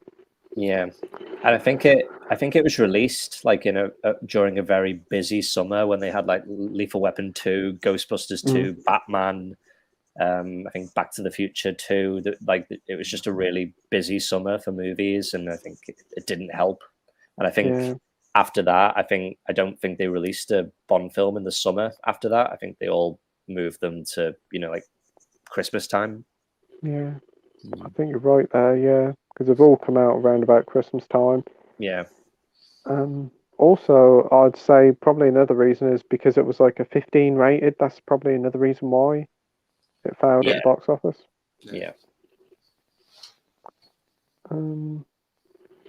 Lisa Michelle says, "Is there a certain movie you can watch over and over and over again and not get bored of it?" I'm probably going to repeat myself, but License to Kill. I mean, I can watch that over and over. Yeah, there's lots. Yeah. There's What lots for me as well. Probably the big one is the Back to the Future trilogy. I will always. I can never ever really get bored of watching those movies. I think I watched them twice in one day, one time. I just watched them back to back twice in the same day. I go back to them maybe a couple of times a year easily. Yeah, just love them. I think now that I've got Star Wars, the despecialized editions, I'm gonna go back to those a lot more as well. Because the versions we can only watch now are atrocious. I personally think after watching the despecialized editions. But yeah, there's just loads of movies I can go back to and just never get bored. Boogie Nights is one. That's one that jumps to mind. That movie just absolutely excites me every time I watch it. It's just amazing. The pacing to it, the music, the cast, love it. Yeah. Again, need to watch it soon. It's sitting there still, so yeah. For me, I'll probably say again, like Back to the Future, the original Star Wars trilogy. But I definitely know when I was a kid, one film I used to watch over and over again, and that was Revenge of the Sith. Yeah, that's probably the best Star Wars movie outside of the original trilogy. Yeah, I could say that. I think just the finale was just like perfect, and it really did run really well, and it didn't really drag at all. I think compared to Attack of the Clones, oh man. I struggle with that movie. That's the only one from the prequels. I think Phantom Menace is a lot better than that movie. I really struggle with Attack of the Clones. It's such an ugly movie, Attack of the Clones. It's just the oversaturation of green screen is painful. Yeah, it does look really dated now. It really does. Edward says, "What's your favorite Mike Myers film?" It's funny, really, because he hasn't really made that many movies. No, I'm gonna say Bohemian Rhapsody because he was in that, weren't he? Yeah. There's a my personal favorite one will always be Wayne's World 2. That's the one I always go to. But So I Married an Axe Murderer is pretty fun. For what it is, it's all right. Inglourious Bastards. Yeah, didn't know he was in that. Yeah, he's in it, but he's very unrecognizable in it. All right. But he's done some fucking garbage as well. Like, is it the Love Guru Fuck me. Oh, jeez. Cat in the Hat as well. Yeah. Yeah, just probably the Wayne's World movies. I watch both. I never watch one without the other. I always watch the two of them together. I just think they're great. I do think Austin Powers is a tad little bit overrated. Even though I still enjoy them, I'd probably choose the second one. It's probably my favorite out of all three of them. But yeah, he hasn't done that many movies like that have stood out. Done like the Shrek films as well, didn't he? Shrek. I'm not a fan of the Shrek films, if I'm honest. Didn't you? No. I only really like the first two, and that's about it. Mainly the first two. I really do like the second one, but I'm not a fan of the Shrek. Apart from that, I just don't like them. I just can't get on board with them. The donkey annoys the shit out of me. Yeah, I can get that, definitely. I just can't get behind them, but I do like the second one. But if I have to choose like live action, the Wayne's World 1 and 2. Yeah, good picks. What about you, Mike? I'd probably say the first Austin Powers. I think the second and third are probably more popular because they have like Mini-Me and Fat Bastard, but there's something about the first one that I don't know, like I think it gets forgotten about sometimes, the first one. Yeah. I can't really think of anything recent with him in bar like Bohemian Rhapsody, because I don't think he does much acting now, does he? No, he's a bit he's sort of very more select about what roles he does. Yeah. Lisa Michelle says, who remembers the movie days in primary school where you used to wheel the big back of TV in the classroom? Oh, yeah. Well, no. Our school was surprisingly quite posh. We had a projector. Big projector screen at the back of the hall, and we all sit in the hall and watch a film on the projector. I was like, wow, that's surprising. we had a teacher who, whenever he put a video on, he'd fall asleep at the back of the class. Was that Mr. Wood? Yeah. And the movie was always Muppet Treasure Island. Yeah. He'd put the video on and he'd just fall asleep. Like. Oh well, I can remember when they put one film on. I can't remember what it was. I think it was a Disney film or something, and two kids were like fighting, scrapping in the back of the classroom whilst watching it. And they said, "Shh, we're trying to watch a film," and they're sitting there fighting whilst everybody's watching the film. Even the teachers were watching the film. I remember once we were doing our GCSEs, right? We were 15, 16. And I think it was like after the exams, so like your lessons were just like, oh yeah, someone bring a video in. Now we were 15-year-olds. Someone brought in Pokemon, the first movie. Great film. They put it on, and the teacher said, "I've never seen the class more focused in a lesson." Literally everyone was hooked to the TV when this movie was on. I was like, my God. Yep. DVD from Film Black says, I don't think I've seen Matilda in full. I've had it on tape along with A Simple Wish. I've never seen A Simple Wish. I know it's got Mara Wilson in, but I'm Martin Short, but I've never seen it. I think I've seen it years ago, but Matilda, that was one of the ones we watched at school. DVD from Film Black says, in real life, Mr. Trenchball would be arrested. Mr. Trenchball would have a lot wrong going for him. Absolutely. Gary North says, I got the American Werewolf London 4K, please. I never bought the previous Blu-ray special edition. Yeah, them Arrow things really just make me laugh because most of the people who will upgrade, who will buy the 4K, are upgrading. Yeah, I think if I'd have known that Arrow were going to do the 4K one years later, I would have probably just waited. But I didn't know they were ever going to do it. And also, like, the Arrow 4Ks have been very hit and miss, haven't they? Because, like, early days, like, Donnie Darko was quite bad, weren't it? They had to resend discs out. Wow. Yeah, I've not seen that one on 4K, but yeah, I think it did have an issue, didn't it? I've heard the film does look quite good, but yeah, it did have a problem. Yeah. Yeah. Yeah, that's a movie I completely changed my opinion on. Like, I didn't like it at first, but now I absolutely love Donnie Darko. Yeah, I love that. I love that film. Yeah. Again, that's one I need to watch soon. Jake Gyllenhaal, isn't it? Yeah. Yeah, Jake and Maggie. Yeah. Really? Oh, yeah. Cool. DVD and film bloke says, unless she flung the cops around. I can just imagine, like, if cops tried to arrest Trunchbull, it would be like that scene from Commando with Schwarzenegger just like. Yeah. Oh.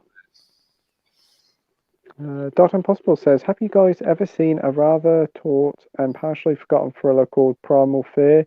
I'm not a fan of Gear, but this was a recommended watch. Yeah. I've heard of it, but never seen it. Yeah, it's a great movie. It's probably my favorite Richard Gere movie because I'm not a fan of Richard Gere. I think he's a very bland actor. But Primal Fear is great, and it's a great Edward Norton movie as well.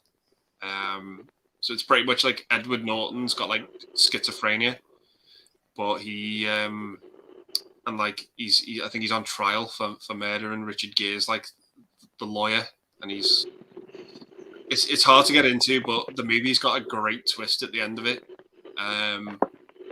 It's a really cool like courtroom drama movie that is really packs a punch. And I think it's great. No. You seen it, Mike? No, I've not seen that one. Oh. That does sound good. I might actually have to have a look at it. We've got Koroshi Ichi back saying, where the hell are the other two guys?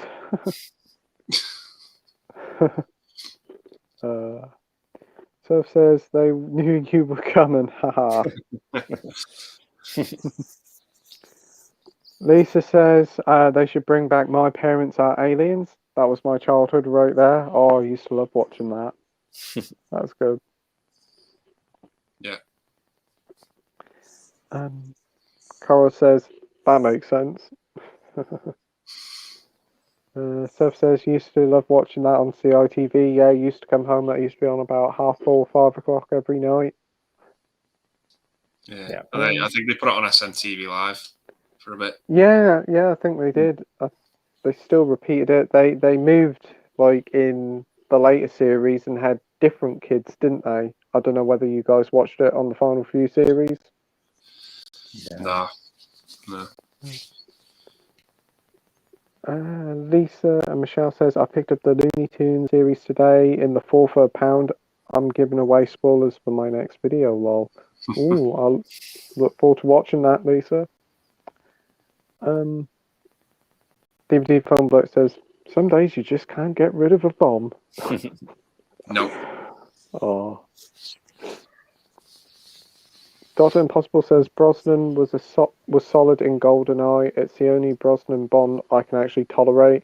Campbell's direction hit pay dirt, and the producers pushed the semi-violent levels slightly further from license. Okay. I don't mind Tomorrow Never Dies. I know it's a Marmite movie, but I actually quite like that one. I get some enjoyment from it. I think that one and The World Is Not Enough are just solid Bond films that are enjoyable popcorn flicks. Yeah. But I do think GoldenEye is probably Bronson's best one. Oh, definitely. GoldenEye is like one of the top best Bond films, I think. Just so iconic with that and the game. It was just like perfect. Yeah. Die Another Day. Well, less said about that, the better. Yeah. David Even Film Bloke says the 60s Batman is good for a laugh. Yeah, it's a lot of fun. Yeah, it is. Koroshiichi says, which Looney Tunes series? Lisa says, Soph, we have too much in common. I love your taste in TV. DVD from Film Bloke says that bit with the bomb and the shark repellent bat spray never fails to crack me up. Yeah, it's just it's the bit where the shark falls and it just explodes when it hits the water. Like, why? Yeah. Yeah. Also, everything starts with bat. Yeah. Yeah. Bat pole, bat spray, bat rope, bat copter, batmobile, bat dildo, bat lube, bat Swedish made, penis enlarger pump. Oh. So said would be up for a collab at some point, confirm over Zoom or something. Lisa says Looney Tunes Golden Collection Volume 4, I believe it's £5 at CX. Oh, that's a really good deal then. Yeah. Again, that sounds like an awesome idea, so be well up for that. I've got Keith here from Euphoria Pictures. Hello to everyone. Sorry I'm so late getting on your stream tonight. Hey Keith, I hope Keith. you're feeling all right, because I've heard Get well you. soon, Keith. Yeah, get well soon. I did watch your latest video. Great video. Did like that Matrix still, but yeah. Hope you and your partner get well soon. Yeah. So far asking how Keith is. Yeah. Keith saying, hey Sophie, today is a better day, even though I can't taste or smell or hear anything. Yeah. Dr. Impossible says, I cannot be asked to upgrade to 4K. It would have to be a pretty fucking good catch my attention. Though I did watch Superman the movie and the picture quality was mind-blowing. That's one I want to get, but I want to get it if it's got the director's cut as well. I'm not sure if it does. I've not looked into it. Blu-ray I've got doesn't have the director's cut. I'm a bit pissed that it doesn't. I just kind of want both versions. I think it's just like the one cut, the normal cut with it, because I can remember when it came out. Because it was on like a $9.99 deal, and I remember looking at it. It was just like the one cut with like the Blu-ray and the DVD in. Yeah. But they do like a Blu-ray box set, don't they? Like an extended version of the Superman box set, and like a shiny blue one with like the extended cut of 1 and 2. Yeah. I think that's the one I've got. Yeah, there's definitely a box set which has the Donna cut of 2 in. Yeah, I think mine's got that. Yeah, I've been after that one. I think my H&V has got it. It's like 20 quid, and I'm like, ooh, do I get it or not? 20 quid's not bad. No, because you get like 5 Superman films. Well, 7 if you count the 2 director's cut. Yeah. That's not too bad. Cora says, oh cool, I'm actually watching the complete Golden Collection DVD box set at the moment. Love the Looney Tunes, also have the 3 Platinum collections on Blu-ray. I haven't seen Looney Tunes in years, unless you count Space Jam. There's the Joe Dante movie as well, Looney Tunes Back in Action. Which I liked that one as a kid. I used to like that. Brendan Fraser in it. Steve Martin, I think, was in it, weren't he? Matthew Lillard cameo. Yeah. Was there? Oh, wow. So saying not related to films, but how are Sully and Logan doing, Andy? Sorry, Mike, I forgot your dog's name. Well, Willow is right here, asleep. Oh.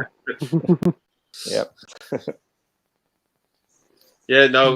Sully and Logan are both doing great. Yeah. That's great to hear. Yeah. Carl says, just watch The Hills Have Eyes, 16mm source 4K on iTunes. I came multiple times. Is this the Wes Craven one or the remake? It'll probably be the Wes Craven one, I imagine. Yeah. We have, if it works, Edward saying, what's your favourite Michael J. Fox movie? I don't want to say Back to the Future because that's a bit too obvious. It is, but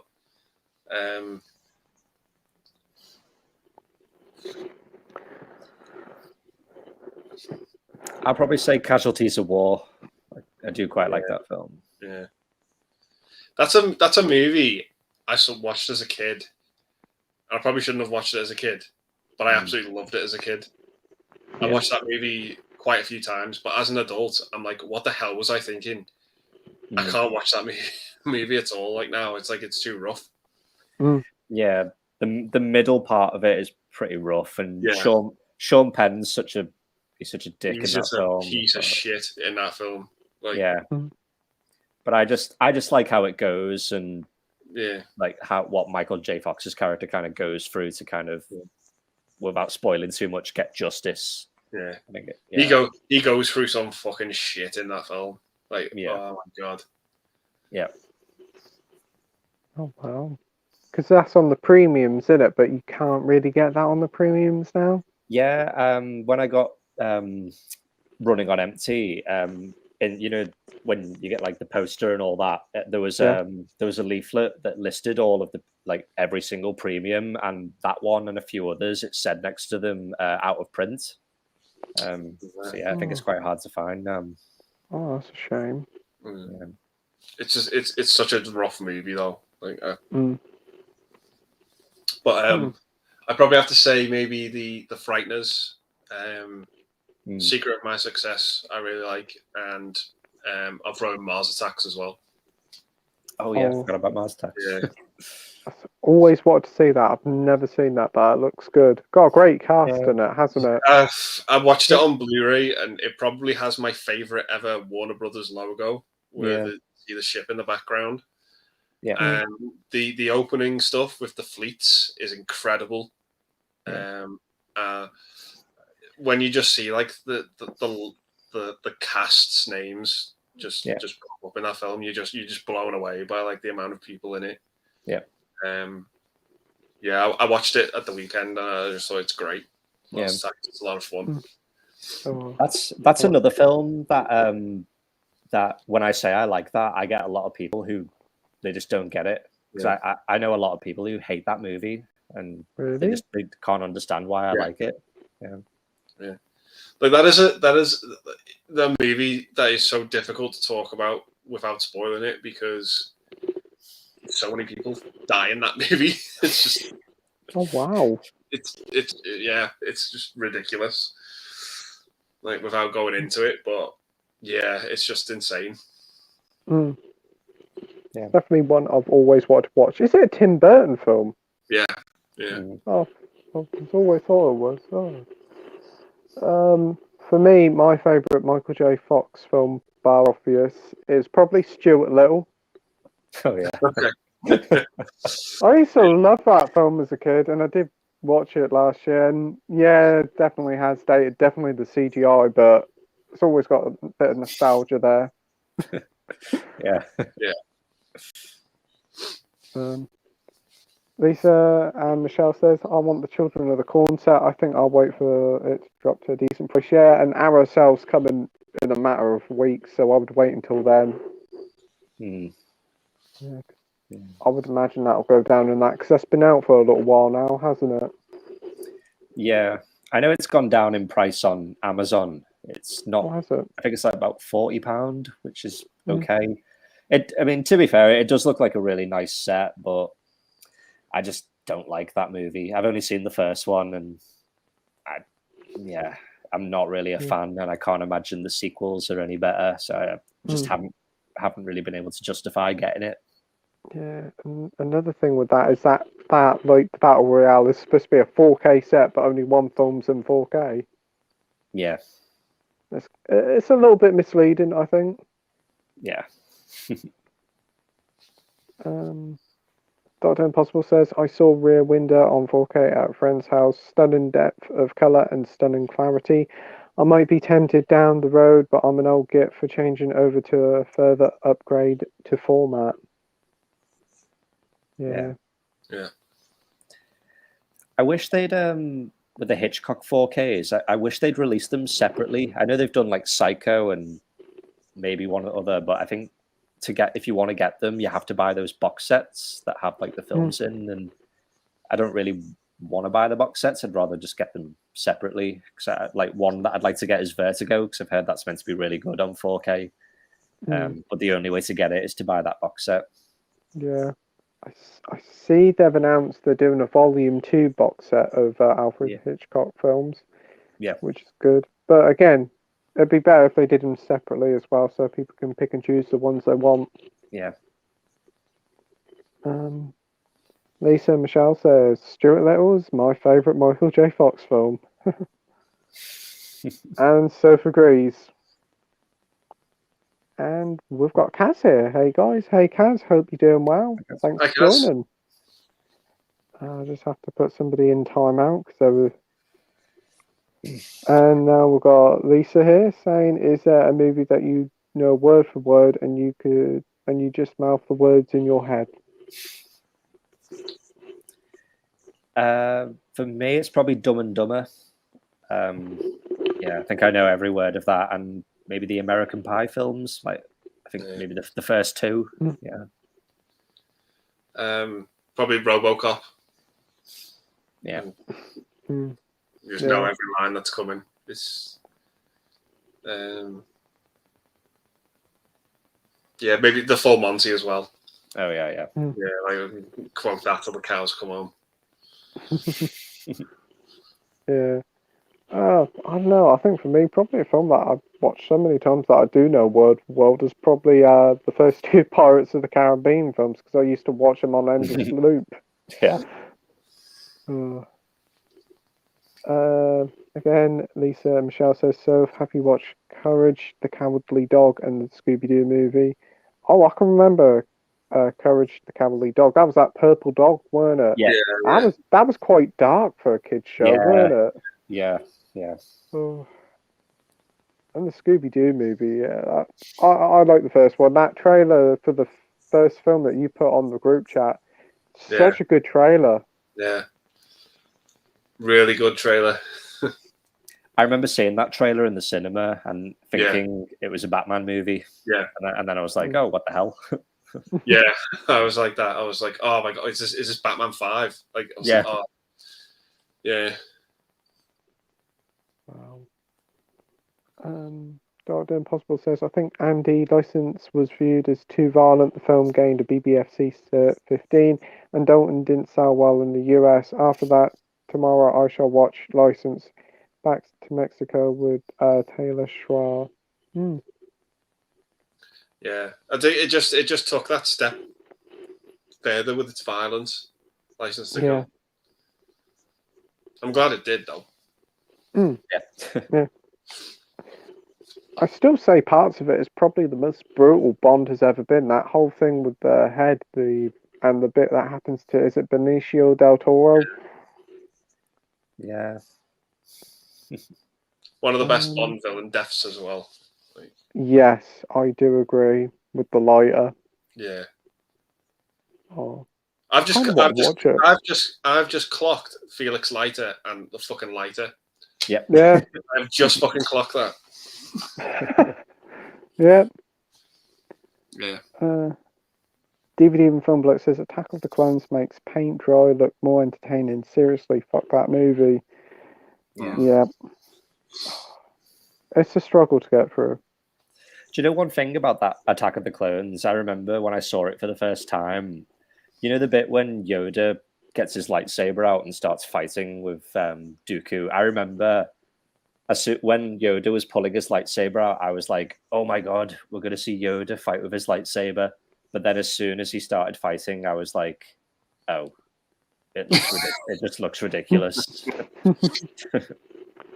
Oh.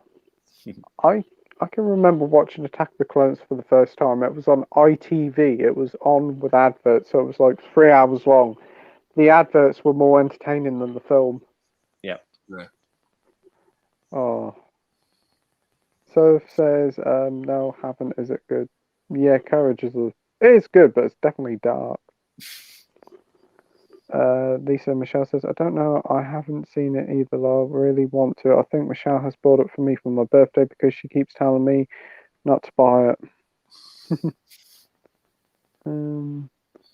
She also says, have you watched Supernatural episode with Scooby? It was really good. Anyone else seen it? I've heard of it, but I've not seen it. Yeah. I know, like, a lot of the Scooby-Doo cartoon ones, there's a lot of crossovers with all different things, like wrestling, all sorts. But in a couple of weeks, they said we'll have Megs from Meg's Movie on, and she's a big Scooby-Doo fan, so definitely worth asking her. Yeah. I think JT is a big Scooby-Doo fan as well. Is he? I think so, yeah. Oh, wow. Barry says, I like the first Austin Powers movies the best.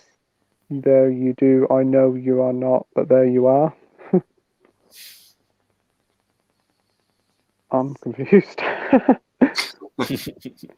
Dodger Impossible says, who sang the song Never Say Never to the 83 Bond film again? And no looking at bloody YouTube. I can't remember. I don't No. remember, but that song Yeah, is awful. yeah, It is. it is. That was an odd film, that was.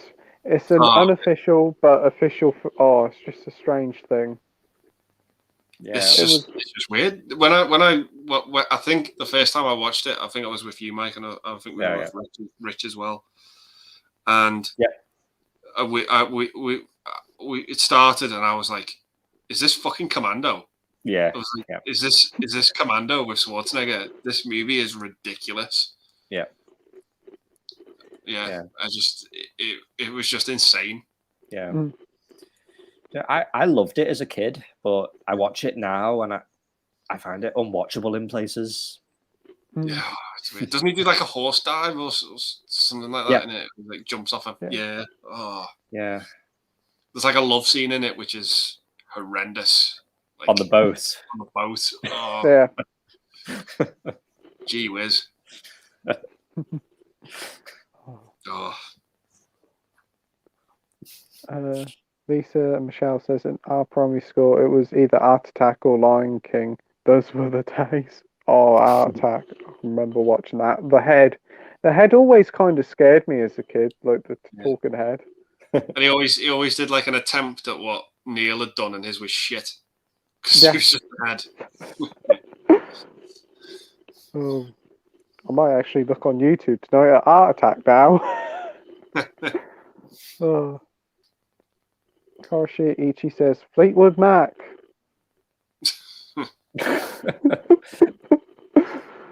Yep.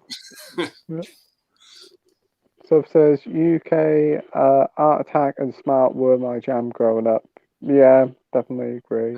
But it's really dark with what happened with Mark Spate and Smart.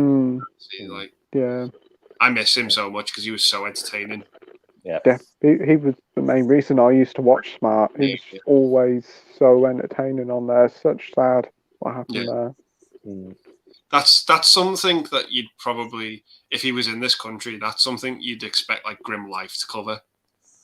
Yeah, like he would do so. Like if he was in the UK, he would. I think he'd do a great job of covering that. Yeah, I think you're right. Oh, when was it? Like 2008 when he passed away. Yeah, it might have been earlier than that. Yeah. I just remember on the news, I was like, whoa. Because they took Smart off the air, didn't they, during all this? Yeah, I think so. Yeah, very sad. We've got Brett here from Walk On Always Believe. Watch you guys. Hey. Hey, Brett. Hey, Brett. Hope you're doing well, mate. Lisa and Michelle says, does anyone collect the 101 movies in the white boxes like Prom Night and Hell Night? I've got a few. Like they're in the top corner, like right there. Yeah. Got Tammy and the T-Rex, which is a hell of a lot of fun. It sounds fun, it does. I think I remember Leon talking about it, and it does sound like a really off-the-wall, quite a fun film. Yeah. What about you, Mike? Yeah, I've got most of them. I haven't got a couple of the latest ones, and there's one or two that I'm missing. What some of the older ones that I'm missing. But yeah, it's kind of they're a mixed bag. Like there's some good ones, some not so good ones. That Hell Night I thought was pretty underrated, but that Prom Night wasn't really into that one. Tammy and the T-Rex is fun, but yeah, kind of like a mixed bag of movies. Cool. I got a couple of them. I got The New Kids, which I haven't watched, and I've also got The Grifters, but I haven't seen either of them. But I know you said Grifters is really good, Andy. Yeah, I really like The Grifters. New Kids, I wasn't really a big fan of, if I'm honest. Yeah. I know a lot of people do like that movie, and that's absolutely great. But for me, it didn't really. Do I've heard it's quite dark. That film is. Yeah. There's one from it called Brain Dead, and it's not the Peter Jackson one. It's like a different one, and I thought that was a really good film, very underrated. It's got Bill Paxton in it and Bill Pullman, and I thought it was pretty good, very underrated. Oh, cool. Yeah. The comments have just gone weird. Soph says, "Walk on, always believe." Brett, where have you been? It's felt like ages since we've spoke. How have you been? Yeah, it has. Welcome back, Brett. I have spoke to you a couple of weeks ago, checking in on you, seeing if you're all right. Gary says, "I only have one of the 101 release, and that is Rabid." Oh yeah, Cronenberg film. I think I've got that on Arrow, I think. Yeah. Because isn't there like the remake as well? You can get, is that the one on 101 or is that the original on 101?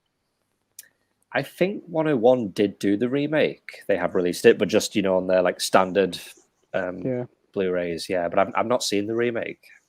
No, it's been repeated on TV a couple of times. It looks kind of good, but I've never seen it. Yeah, but I do like the 101 white boxer sets because they're nice little premium little sets. And they're not too expensive. Yeah, they're pretty affordable. Yeah, I mean, I picked up both of them ones I've got for like a tenner each, and I think for the price, they're really nice. Yeah. There's one. I think the latest one they're doing is that it's a film called Johnny Mnemonic. It's like a Keanu Reeves film, but the box it doesn't match the rest of them, like the spine. And I know they did that. The Silent Night, Deadly Night box set, that was similar. That's one that I haven't got, but I'm not really bothered about picking it up because it doesn't match the rest of them.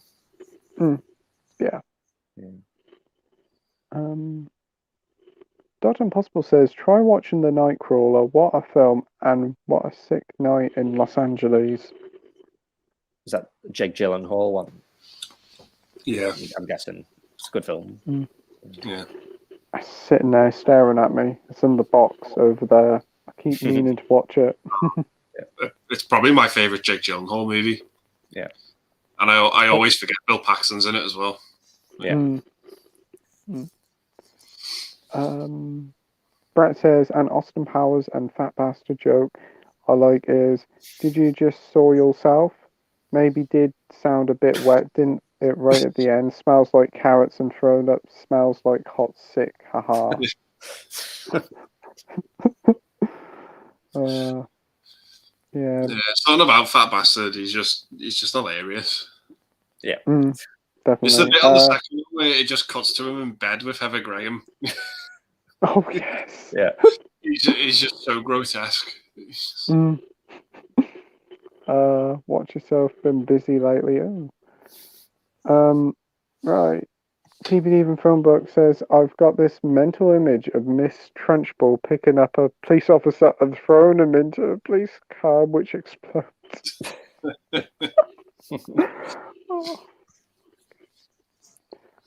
DVD Even Filmbook says, "In fact, I would much rather watch a Trunchbull prequel than a Willy Wonka one." Yes, the spelling mistake. Willy Wonka. That'd be actually quite interesting in this Trunchbull one. Probably will end up happening, no doubt, because Netflix has bought like the Roald Dahl sort of story stuff. So that would be so fucking dark, that though, wouldn't it? Yeah. You'd have a movie probably like that movie Orphan that came out, probably something like that. Mhm. Yeah, definitely. Oh. Dr. Impossible says, did any of you guys see a US TV series from the 80s called The Greatest American Hero? All about a guy who gains his superpowers from aliens. He's a bargain bucket Superman with a cop sidekick. I think I've heard of it, but I've not seen it. Yeah, I never heard of it. If my parents were here, I'd have asked them, but they're downstairs. Retro Girl says, does anyone remember Beverly Hills Ninja? It's such a funny movie. It deserves a Blu-ray release as well. Yeah, Chris Farley. Yeah, I can remember it. But it's got the guy who plays Liu Kang in it from Mortal Kombat as well. And Chris yeah, Farley. Yeah. I think I can remember it. Yeah, I haven't seen it in years. Lisa Michelle says, I'd love to own Looney Tunes on Blu-ray. I own the bumper editions on VHS and a few on DVD, but that's about as good as it gets. Yeah. Don't they include like warnings now on them, like about like this is like a product of its time. We don't agree with what it says. Blah blah blah. Yeah, I think they're done by Whoopi Goldberg as well. Really? Wow. Caro says it was the Wes Craven one. It's the Arrow Films 4K HDR transfer. Cool. Awesome. Retro Girl says, they make movies based on real celebrities like the new Elvis movie, Judy, Stan and Ollie. Do you think they'll ever make one on Morecambe and Wise? Probably, yeah. It would be a very British movie because I don't think Morecambe and Wise were massive in the US, obviously, but yeah. They've done a couple of TV ones back in the day, haven't they? Movies, but yeah. If it does, it will be a very like niche, specifically targeted for the UK audience, as you said, Andy. It'll probably happen. It'll probably happen later on down. What do you think, Mike? Yeah, like you say, it'll probably happen at some point. Yeah. Gary says, "Secret of My Success" is a brilliant movie. Yeah. Dr. Impossible says, you came, Coral. You were high on weed at the time. Jesus, I watched Problem Child and nearly jumped out the window.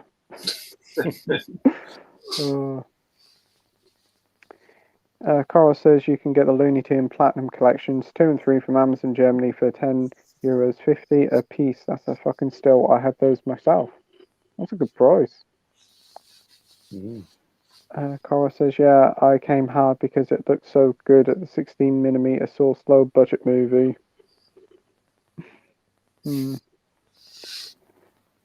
Michelle says the only two decent movies in the Hitchcock box set is The Birds and Psycho, which I own a double box set. Oh, that's cool. Dr. Impossible says, come on, Andy, did you see the rather wonderful Breakdance, the movie, Groove Mister Some Canon Films Love? Nope, never heard of it. I've seen it. My brother loves this fucking film. Wow, never heard of it. Oh, jeez. Oh, back in the 80s, they got all these sorts. Basically, it's just like a whole music fucking video at the end of the day. There's some team drama in it as well. The music's very 80s. I like it for the music. He always used to break dance in the 80s, so it's like, oh, I used to do that, or I used to do that. He said he used to watch it all the time. He was drunk most of the time, so that's probably why he kept putting it on. But yeah, I think they did a sequel and all. I think, I'm not sure.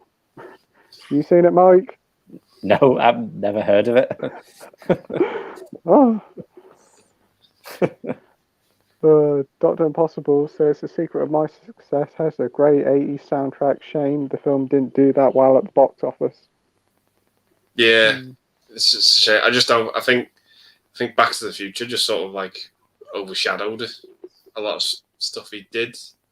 I think Teen Wolf came out the same year as Back to the Future as well. Did it? But yeah, it is a shame that that movie didn't do well because it is pretty underrated. Secret of My Success. Yeah, I'll have to keep an eye out for that. Carl says, did I get the answer right for the Never Say Never Again mega quiz?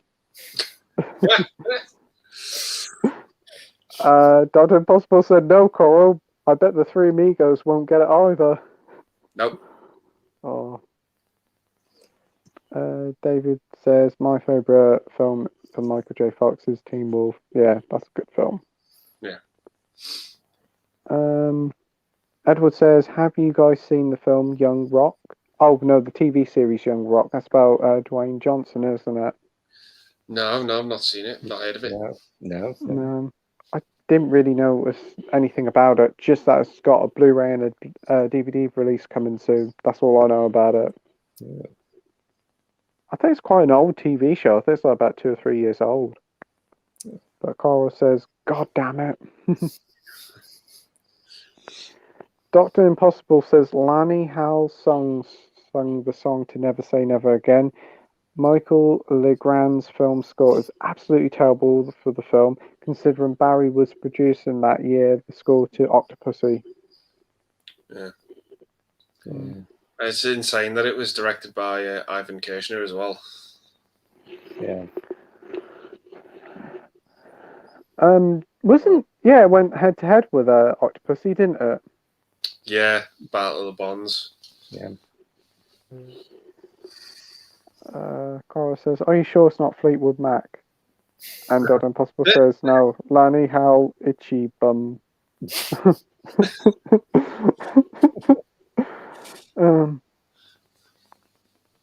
What's your favourite Ricky Gervais?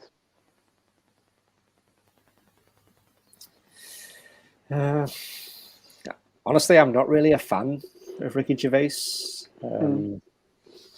Yeah, I feel like most of the movies he's been in are like supporting roles. Like, wasn't he in like Night at the Museum or something? Or Yeah, he was in all three of them as like the curator. I liked him in the film called, is it Ghost Town? That was pretty good. Oh yeah, I remember that one. Yeah, I didn't mind that one. Light. Oh, I can remember that as well. Yeah. One movie I didn't like the first time. I think he's in this movie. Stardust. I didn't like it the first time I saw it. He's in that. It grew on me the second time. Yeah, I like that. That's got a good cast in it. I think Michelle Pfeiffer's in it.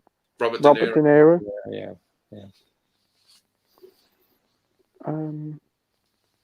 Cora says, okay, I believe, but 1,000 wouldn't.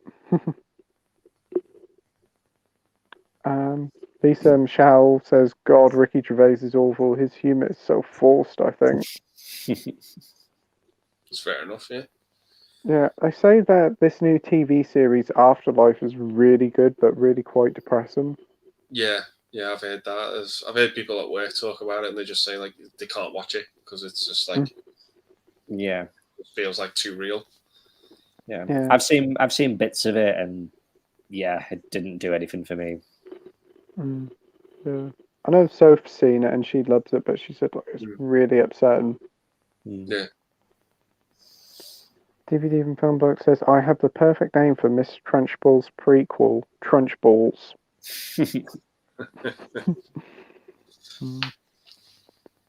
Dr. Impossible says, I should have been Fleetwood Mac or Toya Wilcox singing Never Say Never, a punk version with Toya.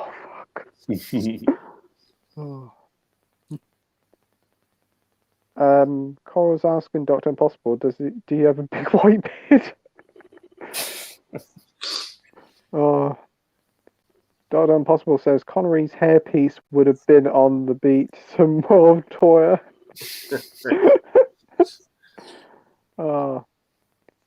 Anyway, the final comment of tonight is DVD Before Bloke saying, I wonder what Roald Dahl was thinking calling the character Willy Wonka and the obvious jokes. Still, the snozberries taste like snozberries. Brilliant. Well, anyway, we are at the end of the comments now, so I think that'd be a perfect time to end tonight. We are at just over 3.5 hours, so I think that'll be brilliant. So, anyway, I'd like to say thank you everybody for watching tonight. I'd like to thank Aidan and Josh for joining. Actually, somebody's joined at the tail end of it, but hey. What? So Oh, Ryan's joined. But anyway, we're finishing up now, Ryan. So unfortunately, we're now I didn't finishing know up. where it took your fucking time to fucking take ages to fucking join, like, you know? Well, anyway, you're here, you're showing your face. So do you want to say hello and goodbye to everybody? Hello and goodbye, yes. For some reason, I'm late to the party. I should have been here an hour ago, but somehow I fell asleep. Well, Yes. you've made your 5-second cameo, so thanks for joining. Yeah, I'll see you on thanks Friday, guys. Yeah. Thanks ever so much, Andy and Mike, as always. It's been an absolute pleasure. Yeah. Cheers. Thanks ever so much, everybody at home, for watching. We'll all be back again same time next week, where we'll have AP Stevens, the Movie Cheer podcast, as well as Movie Worm. So, yeah, see you all then. Night. Bye. Bye.